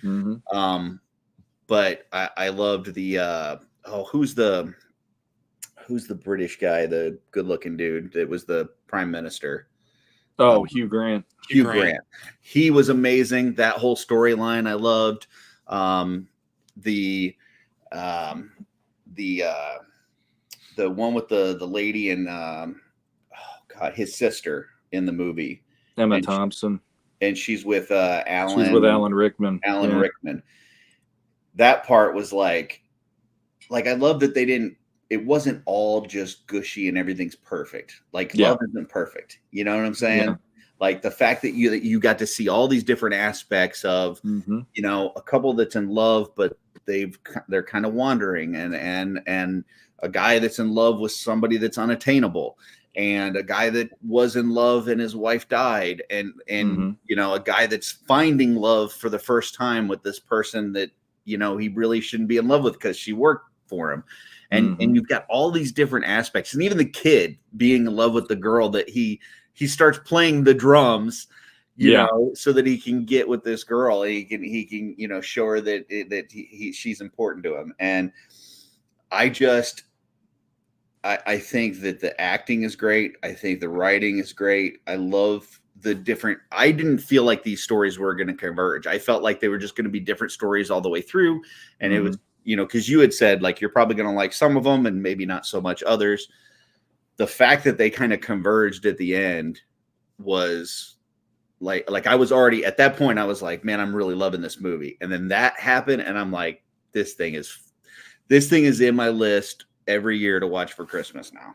So, see, we in our private chat, Curtis came at me like literally a couple days later and had that ringing endorsement, and I swear to you, the first thing I was like, is he fucking with me? The first thing I said was, Sean, you son of a bitch. And that just left it at that. And I'm just like, what did I do? It's like, I know I'm slow to answer sometimes, but and then he actually got into all of the points he loved, and I'm like, I'm happy you liked it. Like I'm genuinely. Oh, I didn't like it. I loved it. This is, you know, I mean, I've got a long list of movies that I watch every Christmas, and this is right up there. I mean, it was like an immediate purchase of that movie, so that I have it each year going forward. Yeah, so freaking good. So good. I mean, it's even like the parts that I agree completely. They didn't need to keep them in the movie, the body double sequences. But what killed me about that, though, was it's Martin Freeman, who, if you see Black Panther, he's the government agent that's in there and stuff. And he's also, if you ever watch Sherlock on BBC, he plays Watson on Sherlock and stuff. And I love that him looking the way he looks, and he says he's the body double for Brad Pitt. And I'm like, are you freaking kidding me? Like, this guy's Brad Pitt's body double in whatever movie. And it just, there's humor to that. And the fact that he and the girl that he's in the scenes with, he can't ask her out, but yet they're getting naked with each other and doing all this crazy stuff. But it's like that moment for me is like, it is what it is. But like the Liam Neeson moment is like my favorite. Colin Firth with his writing, and then he goes to, is it Portugal? That story. I had forgotten about that part. Oh, that whole thing, like where they're both learning the other language and stuff. Like I'm Yep. like, shut. And he's trying to explain like all of Gosh. his, because he's writing on an old typewriter. He's Yeah. not writing on a computer. So there's like a wind gust, and he's there in a pond. The wind gust blows all the papers all over the place, and then the girl actually like takes most of her clothes off to jump in after it. Yeah. And there's eels in the water and all this stuff, and she's like grabbing paper. And he's like, it's not Shakespeare, you know, it's just a crime novel. No, it's not that bloody good and all that stuff. And then like by the end of it, there's this whole scene with him, and he's asking her father where she is, because he goes to her town, and there's like an entire group of people going through the streets with him to find her that night when he wants to finally admit that he's into he said he's going to kill Aurelia. And then the other kid's like, cool, and they just keep going because they're excited for him. And it's like that one, and then the other one that's probably my favorite is the aging rock star. Oh yeah. And I love how like he has that bet where if he goes head to head with this boy band, and if he wins and gets the number one record or the number one single at Christmas, he'll go live on TV naked playing the song, and you get to see flashes of that while Liam Neeson's stepson is running through the airport to get to the girl he's trying to let know that he cares. So that he can get by the TSA. Yes, and the guards are all laughing and pointing at the TV. Perfectly. Yeah. It's so good. It's so good. And just for my and the Hugh Grant one as well. It's like those four. Well, and I love the rock star ends up with his manager at the end of the night too, where it's like, man, there's so like towards the end of this movie, I'm like, this movie cannot get any better, and it kept getting better, and I was like, I just love it. I love how he shows up at his manager's door, and he goes, "It turns out you are the fucking love of my life." And then the whole thing is, "Now let's get pissed and watch porn." Yeah. I just like it. It felt like you and Jesse. That's what it felt when I saw that. I was like, I could totally see like one of you like showing up at the other's place, and it was like, you're the love of my life. Let's get pissed and watch movies or whatever. You know, it was just. That sounds about right on Saturdays some nights. Oh, gosh, it just the whole movie was just so damn good. The love story with Colin Firth and the Portuguese lady, like that felt very much like the romance in Princess Bride, like early on in the movie. Like where they you know, just the dynamic and stuff. Yeah. And it wasn't anything like, it wasn't lust. It was just like slowly over time, like they spend time with each other every day. And then slowly over time, like these things start to mean more, and they start meaning more to each other. And even though they couldn't communicate, they're basically telling each other how they feel, but the other person can't understand because they're speaking a different language. It was, so good. There's that great line in that part where he talks about, you know, this is the time of day when I have to take you home, and she goes, this is the time of day that's my least favorite part of the day, or however I hate this part of the day because I have to leave you. And I'm like, I just love that, you know, they're right on the same page. They just can't understand each other. And they said like the opposite.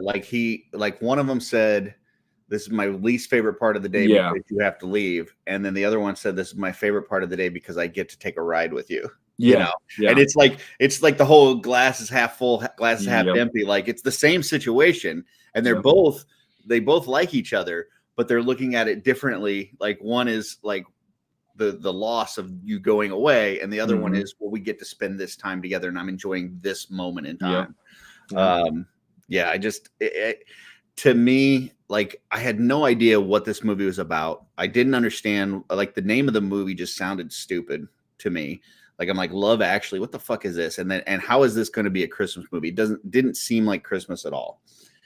And I'll say I don't know that it necessarily rings as a Christmas movie, but I think it's one of the best movies about love that I've ever seen. In fact, I think it's the best movie about love that I've ever seen. And the fact that they're able to touch on so many different aspects of what love is just blows me away. Yeah, it's pronounced "What is love?" Baby, don't hurt me. Uh-oh. Don't hurt me. No more. Oh, geez. Yeah. No, I'll just say real quick that opening narrative that they have Hugh Grant do, and I mean, this movie came out probably within a year or two of 9/11 happening. And I keep forgetting that because it's been a part of my watching traditionally each year for the most part. I still haven't watched it this year though. I got to do that pretty soon. But just the fact that he even brings up 9/11 in it, and he does it in a way that it makes you really like take a sidestep to what that was even about. Because he said, when the planes crashed into the trade towers, he knew that there were phone calls from the planes, and what most people knew was it was people wanting to tell people they loved them. It wasn't about hate. It wasn't about anger. It was about love. Yeah. And it's like when you put that at the beginning of your movie and show all of those different relationships and the love that is in all those relationships, it's pretty powerful stuff. It's like they're taking you from a real world event that actually, like, to this day, I watch footage of that and I can't not be emotional still in 2023. Yeah. But you're taking that and like turning it in a way of thinking, but there is still the love and the good stuff, even if there was something horrible like that, which is impressive. So yeah. The other part with him, the Hugh Grant, that I really loved was how he's like totally ready to just like bow down and cater to the American guy, the president, the president. And he's ready to just kind of give in and do what he has to, 'cause you got to play along. And then that situation comes up with the president. He walks in on the president with the girl. And then all of a sudden, like, he gives that speech where he's like, he's going at him and saying, like, we're not going to, let you just kick us around anymore. And it sounds like he's doing it as if he's talking for the country. Like, we're not going to let America kick us around anymore. Yeah. But really, there's that subtext of you can't just come in here and do whatever you want and, feel like there's not going to be any repercussions. Absolutely. And I so good. Yeah. And I gotta say that's my final thing I'll say, because I know we got to get on to other topics, but not only the joke, because yes, I like that Joe automatically thought I'd be that guy, because I am. That, like, in my head, there are two theme songs that anytime I imagine something amazing happening to me, it's either of these two songs: the theme from Love Actually, or the theme song from Dragon, the Bruce Lee story. Both of those are epic in their different ways. But like when you watch the scene with Hugh Grant telling off the president, and that theme is building while the press conference is going on, and you see all these people that are worried he's going to just kowtow to what the president wants, like he said he was going to, then suddenly here he is growing a backbone, and everybody in his cabinet is starting to smile, and you could tell they're like cheering him on. Yeah. And when you see Liam Neeson's stepson running through that airport, and that theme is like pounding behind him, and it's like he's running for it, trying to get to that girl. It's like every time I hear that, I'm like, dear God, if I do anything right in my life, I want that to be playing somewhere in the background, because it really does. It's got this like epic personalness in that moment that it just feels like you're getting swept up with that song to do something amazing. So yeah. So what you're saying is that when Matt Rodriguez showed you that you were going to have a dinosaur tribute, that should have been playing while that was going on. I'm going to go out on a limb and think Joe was commenting on the "Baby Don't Hurt Me." Oh, gotcha. Oh, I'm sorry. I'm glad we got to hear all that. The theme anyway. So there. Yeah, I didn't want to interrupt that, but I think because that came up right after the "Baby Don't Hurt Me." I will say though, the Rockstar's Christmas song that he did, Yeah. I had that stuck in my head for about 3 or 4 days after watching this movie. So It pops into my head randomly throughout the year. And it'll be stuck in my head all day. Just the like, I feel it all around me. Yeah. In my So come on toes. and let it snow. Yeah. It's a bunch of shit. Solid gold shit. Yeah, solid gold shit. Yeah. Oh, good stuff. All right. Well, thank you. I appreciate that. Yep. So good recommendations, guys. So this probably isn't going to be, what we wanted it to be as far as the review of OffWorld, but just to kind of touch on it really quickly. This has been a really fun year, and I appreciate the fact that I've gotten to know you guys a lot better. This show's been a ton of fun. I really enjoy doing the show with Jesse on Sunday. I feel like that is it's very mythic involved in the community, and just kind of more artistic and dealing with just customizers and photographers and that kind of collectors and stuff. But this has really been more of just kind of a hangout, like just hanging out, and like if you went to a poker game every Friday, or if some guys play D&D every week, or whatever it is.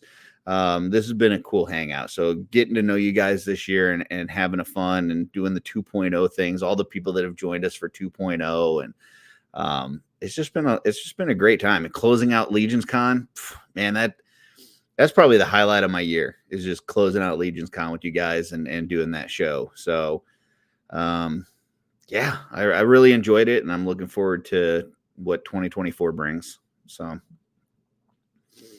that's me being sappy. I'll turn it over to you guys.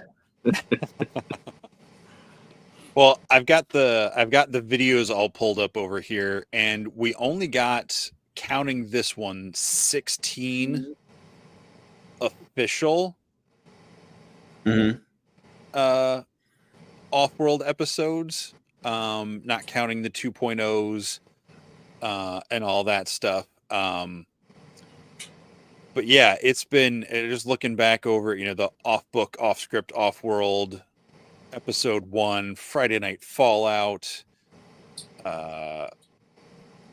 just all the different things, talking about Monster Squad and Mando, the holiday movies, the Halloween movies, the Christmas movies, and yeah. Was it Galaxy Quest, Step Up, War the Aether Blade stuff, Princess Bride, Forgotten Toy Lines and Clue the movie, Curtis's Tour, which has 1.5 thousand views. Wow. I guess I'll our do another All-Star one of those 6 then. after party. So this was, what was that? Was it Jeremy and Trevor and a bunch of people jumped on? David Williams. That's got Joe and 1.2K views. Joe says the poop stories were my favorite. Of course they were, Joe. Waffle stomping. The cosmic after party. I think my favorite was Jesse shitting on somebody's wedding proposal.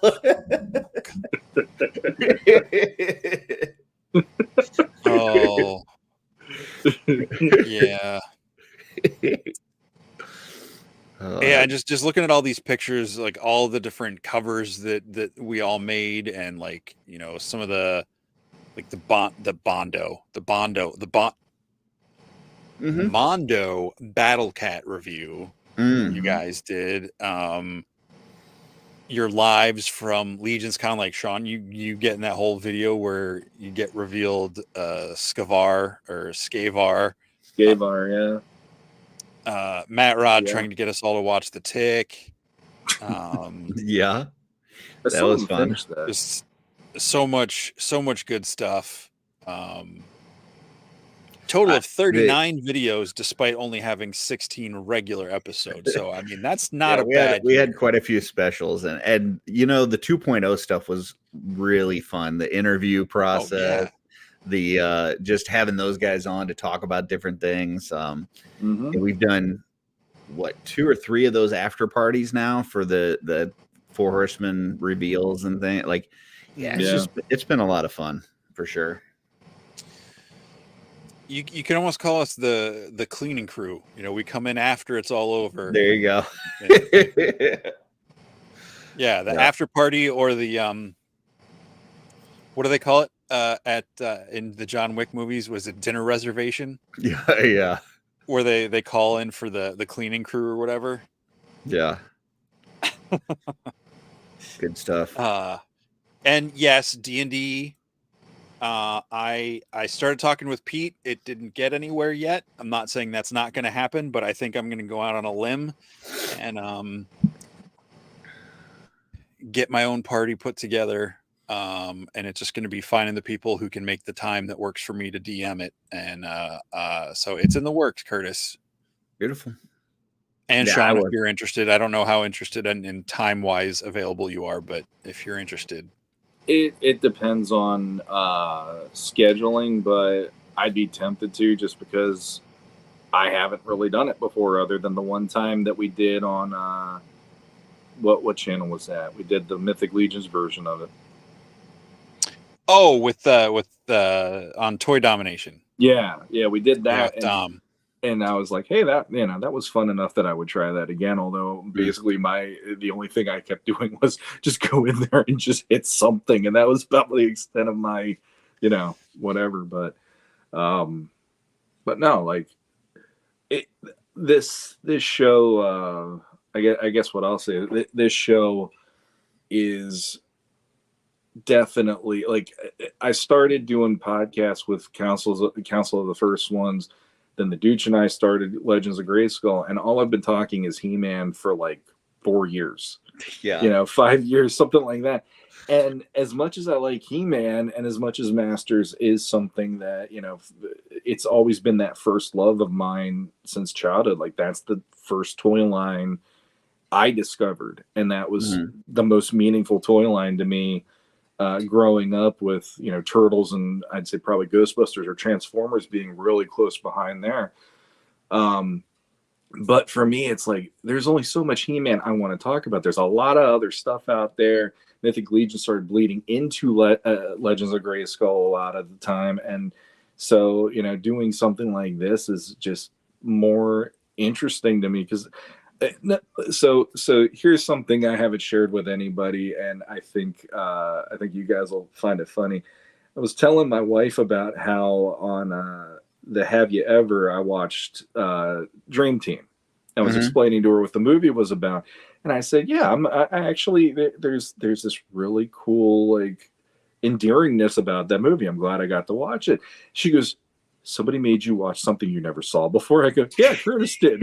She goes, this show is amazing from that, just in general, because my God, you keep watching the same stuff. It's not like I'm watching the same stuff all the time, but that way she started sending me notes about telling you to do the dishes and all that stuff. Yeah.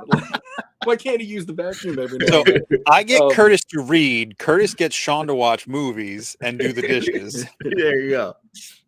So it's like, in that way it is interesting, because like each of us come from different tastes in what we love, but we have a common ground with that, and it is kind of fun to go, okay, here's something I've enjoyed that, if you guys haven't, here's a chance to give it a shot. And if you don't like it, you can just say you don't like it. If you do like it, we could geek out about it and all that. And I enjoy how that is a refreshing thing.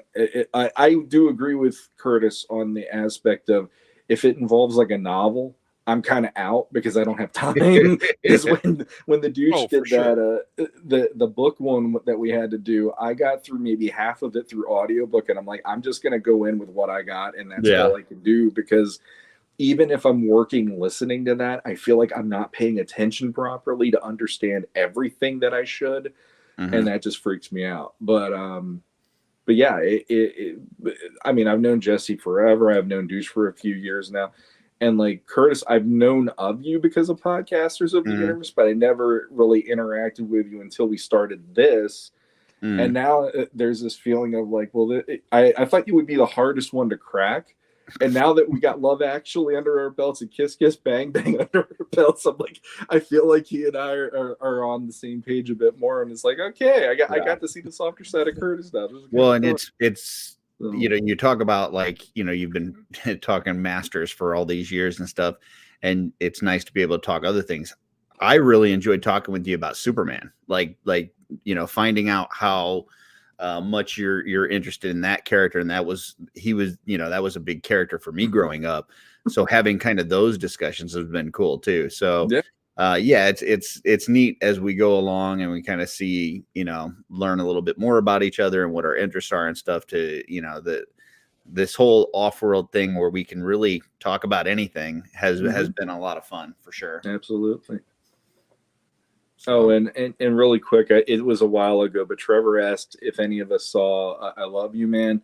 I own a copy of it, and I do love that movie. It is hysterical. There's a scene. Have you seen I Love You, Man at all, Curtis? I haven't, no. So Jason Segel, who, if you ever saw Forgetting Sarah Marshall, or he was on How I Met Your Mother, he's in that, and so is Paul Rudd. And it's about Paul Rudd always being kind of he's like the wife to his fiance. He doesn't have a lot of guy friends. He's always with the women and all that. So like he meets Jason Segel and there's a bromance, and it starts going weird because now his fiance is like, you're always with this guy. We never spend time together anymore. And he's just like, I love the guy. And they're playing Rush on bass and all this stuff. Yeah. And there's this one scene where he's in the guy's garage, and Paul Rudd's like, what's that chair for? He's like, well, that's my masturbation chair. He's got oils and stuff. And every time I see that part, I'm like crying, laughing because I can't believe I'm thinking a movie. But yes, Trevor, nonchalantly, yeah, it's hysterical. That's funny. So. That's good stuff. Yeah, it's been a long time since I've watched, but I remember laughing at that movie quite a bit. And I know someone mentioned it. Brad Johnson mentioned watching About Time if you like Love Actually. So that will be one on my list too. Slapping the bears. I have not seen that one, but that one's a good recommendation. I think I'll give that a shot too. Is that the one with Rachel McAdams in it? Yeah, and Donald Gleason. Okay. And I will throw this out there. Speaking of Trevor, because he's been beating this drum. And I must have seen him say it like 50 times. And I was finally like, I got to the point where I was like, fuck, I get it, Trevor. You want me to watch this damn show, or you want everybody to watch this damn show. And I went to watch it just to see how bad it is so I could make fun of Trevor. This Blue-Eyed Samurai. Oh, it's amazing, dude. It is fun. I need to give it a shot, dude. Trevor has like every show I see Trevor in the comments, like anything that he's not actually on the show, but if he's just in the comment section, he's like throwing this out there: Blue-Eyed Samurai, Blue-Eyed Samurai, Blue-Eyed Samurai. And I finally just watched it just so I could, tell him what a piece of shit it is. And dude, it is so fucking good. Like I think it's the best animated show I've ever seen. And I will say it's not one for the kiddos. There's definitely some parts in there that are not. So don't watch it with your little 5 and 6 year olds. But it is really good. Now, and the only other caveat I'll throw out there is if you're watching this and your name is Stephen Bisciotti, you probably also won't like it. But everybody else should check this out. Okay. So there you go. So since we're talking about stuff that we're trying out, one more thing though. Okay. Is anybody surprised that a favorite show of Trevor has blue in it? Is anybody? Oh, jeez. There it is. I knew I could get him on something. Boom. There it is. I got it. Well, like he's saying next Arcane. I have watched some of that, but I have not watched the whole show yet. But that is visually, that for me is up there in the same level of like the way that the end of the Spider-Verse movies are, where you're looking at the animation and going, this is like insane next level stuff that they're doing for a show on Netflix of all things. Yeah. But that one, I need to get back into that one too, because I felt bad that I was not able to focus on it well enough when it first That came one out. was pretty good. And then Bill Mancuso was on Shooting Shelf a couple weeks back, and he recommended Scavenger Rain, which is on Max, if anybody has Max. And that's a really good one too. But I will preface it by saying that if you have anxiety problems, just know that one's going to give you some anxiety. Oh boy. Because it's like these people are stuck on this planet, and there's just so many things on this planet that is trying to actively kill them. And so it's like everywhere they go, you're like just always worried about what's going to happen next. So it's a good show, but just be aware if you got anxiety issues, it's going to hit you. So, but yeah, I've never really been into like animated series and stuff before, but there's been some really good ones recently. So I think I agree with Trevor. I know you don't care for the Vox Machina, the Critical Role one, but Arcane is really good. I think the look and the style of the artwork in that show, and the musical beats, like it's definitely got some things that I think are meant to appeal towards a younger audience, but like it's got a great story. And I don't mean younger audience. It's not like for little kids, just, you know, it's got like Imagine Dragons does like the main theme song. And I know some people feel certain ways about them, but it fits the world. And I think the series is so cool because there's so many different elements where like you could pick up with this other character that's maybe a background character in a scene and see a whole different side of this world, or, you know, from a completely different perspective, and it would be just as entertaining. Yeah. I've seen it. I like it, but I also played League of Legends for several years. So okay. That's why I gave it a shot in the first place. But I think it's one of those that even if you haven't played League of Legends, it's still an enjoyable show for sure. I have not. Gotcha. No, the one that surprised me, I'm ahead of the curve for once for something, which had to happen eventually. And I don't know if we want to go on. I don't know if either of you got to watch it or not, but I actually tried out that Rebel Moon. Finally, I have not watched it yet, but I want to. Is it okay? What were your thoughts? I think we should probably don't say too much because I want to watch that. Well, then I think we need to have a show where the four of us sit down and talk about it, because I watched it last night after I put my son to bed, and I was kind of surprised that I got through the whole thing. Wasn't expecting to, but it is something that with the conversations we have here, it fits really well into that. There's no way around it. So without the spoilers, would you say yes or no? I don't know if I want to say anything, because I think that should be for the episode we talk about. Okay. All right. But it is something that I feel like there's many reasons that the four of us should be talking about that one. And like I said, I was pretty surprised that I got through the whole thing, because it's like a 2.5, almost 3 hour runtime for part one. So yeah, go figure. But and I was not planning to watch it. I really was not. And then I'm like, oh, it's 10 o'clock. I'm like, you know what? I got nothing better going on. I'm finished with work finally. I put it on, and the next thing I knew, it was 12:30. I'm like, oh, okay. Isn't the backstory that he was supposed to do an actual Star Wars movie, but then something happened, and so then he went on to do this thing? And that's what I like. I listened to a few reviews today just out of curiosity from like YouTube reviewers and stuff. But basically, it was a pitch that he threw at Disney or Lucasfilm, I guess, where he's like, well, could I try to do a movie like this? And they passed on it.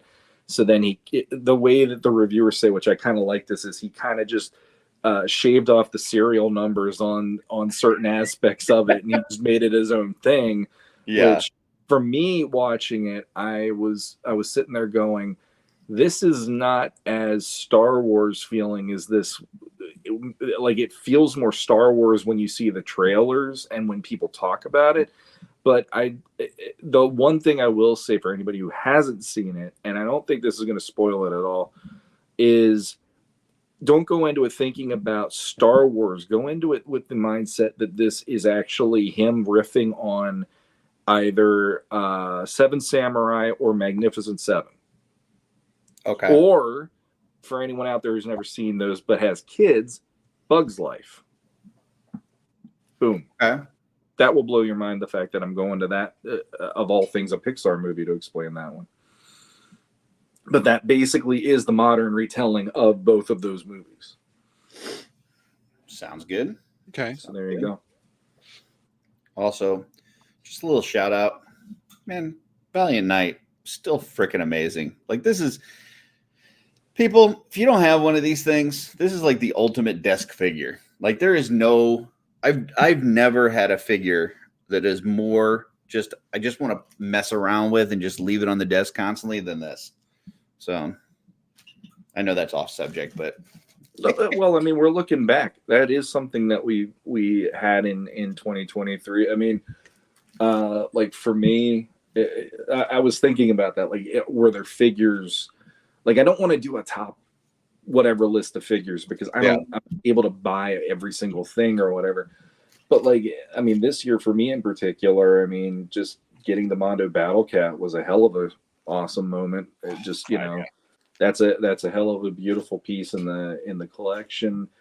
And I mean, the other one for me, probably, I still got a kick out of the fact that we got the retailer Headless Horseman that I think actually outdoes the original one in a lot of ways. I agree. It's very surprising that a toy would come out that's a retailer exclusive that actually one-ups the original version that was already presented. So there's that. Yeah. Yep. Battle Cat was definitely a big one. Lot of different, I mean, I know there's, you know, several shows and reviews going on for Mythic Legions. There's a lot of cool stuff that not only revealed, but that came out this year. First year of Cosmic, Figure Obscura really hitting their stride. A lot of these smaller independent companies, the Memory Toys, Fury Toys, you know, all this kind of stuff that have put out some really cool stuff. So yeah, I mean, good time to be a collector for sure. So bad time for your wallet, but good time to be a collector. Bad time for your wallet. Yeah. I was, I had to today, this is totally off subject, but today I had to do for my work. It's like my least favorite part of my job, which is doing my self-assessment at the end of the year. Fucking hate it. I can't stand it because it's like you're reviewing yourself. It's almost like straight out of Office Space where like you're interviewing for your own job. You know, it's like you're trying to justify your salary for the year. And so you have to think back across the whole year and all the things that you've done and document all of your accomplishments and all these things. And surprisingly enough, because most people are going to probably be shocked at this, but I don't like talking about myself when it comes to like work stuff. I like I know, like here I don't mind it, you know, but like when it comes to work stuff, like I don't like to say, oh, well, look at me, I did this, and this, because like I'm basically like a project manager at work. So all the things that I do are team things, like that we're working together, and I may be organizing the project, I may be like helping to facilitate the project, you know, but it's not a me thing, it's a we thing. So at the end of the year, trying to say, oh, I accomplished X, Y, and Z, whatever, is very difficult for me, and I hate doing it. And so I ended up doing that today. I was working on, I was talking to Len about it, and he goes, so are you going to get a raise? I'm like, it'll be like every year. I'll get a raise, and it'll not be enough to offset inflation, and that's just the American way. So truth, justice, and that's the American way. There you go. That's the American way. You know, it'll be a small increase, and it won't offset the price of groceries or everything else that's going up. So whatever, it is what it is, you know. And like you said, toys too. Like, why they got to put out such awesome toys when, you know, everything else costs money? Yeah. Life is getting in the way of my toy collecting. I've been saying that for like ever since my son has been born, but for some reason my wife won't take that as an answer. So yeah. Nah. Yeah. Anyhow. But I would like to say, Joe, I do agree with that completely. A buddy of mine made me sit through that, and after about 2 episodes, I'm like, I need to see what happens next. And I love how it's a finite series, doesn't go for ages.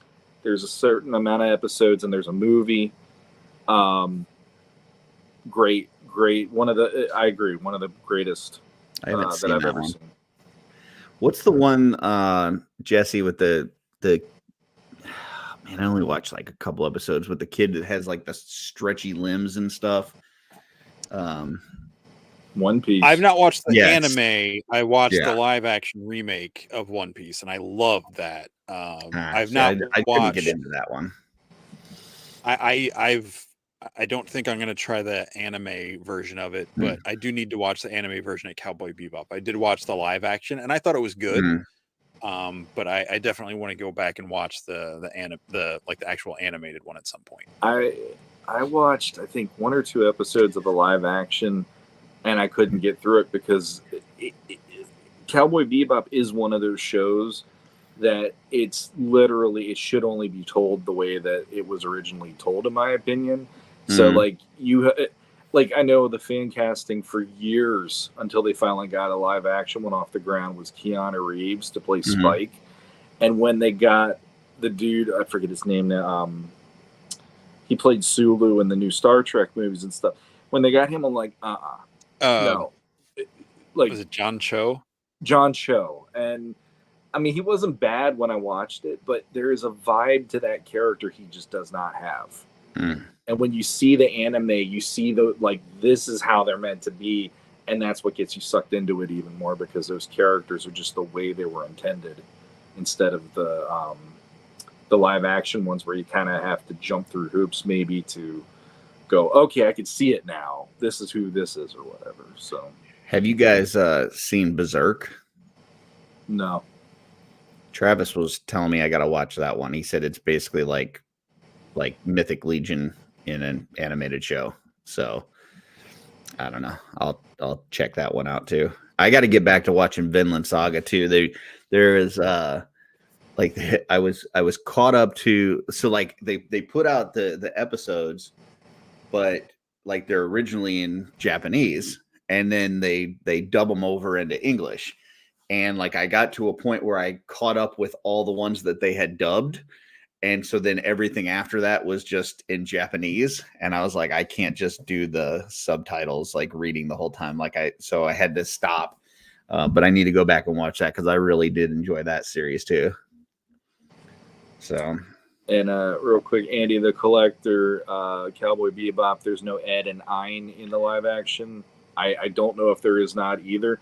But if that's the case, those are 2 of my favorite characters. So yeah, I'm good. If that, you don't have an anime where it is here's this like 5 main characters that are really cool characters, and you just take out 2 of them and expect the other 3 to function, and that's what you get. That bothers me on that level if that is the case. Yeah, I think they set them up. Or they set them up for another. They didn't make it because they canceled it or whatever. Yeah. Gotcha. I think is Ein the dog? Ein's the dog, and then Ed is a little girl. Genius. I think there's something with the dog in the last couple episodes, or someone that's like experimenting on stuff, and then there's I don't know if it was a post credit scene or something at the end. I think that set up Ed. But there's definitely something for them, but it was at the end of the. It was more. Season. If we get more episodes, if we get a renewal, we can do this. Which, at least they didn't take them out then. But still, those were still my favorite characters, and they showed up early enough in the anime that was definitely a part that made me keep watching too. I just love those characters. So, also, if you guys haven't checked it out, Blue Eye Samurai, really good. If you haven't checked it out in the last 20 minutes since we talked, dude, it's so fucking good, man. I don't even want to qualify it and say like the best animated series that I've seen. It may be one of the best series that I've seen. I like, and I could totally see it having rewatchability. Like I'm 6 episodes in. I think there's only 8 episodes. I'm 6 episodes in, and like I'm excited to finish it and rewatch it. Like that's how good it is. Ugh, man. I will start it after we're done tonight. And if I like it, I will be messaging you and saying, "You son of a bitch," just like that. Because Well, I got the same response. Message from you. Trevor because he got me hooked on it. So, yep. Yeah, it's good. Cool. Well, guys, anything else, or is that a show? We got no lightning round. We got no Dooch agenda. Anything else you guys want to talk about before we roll out?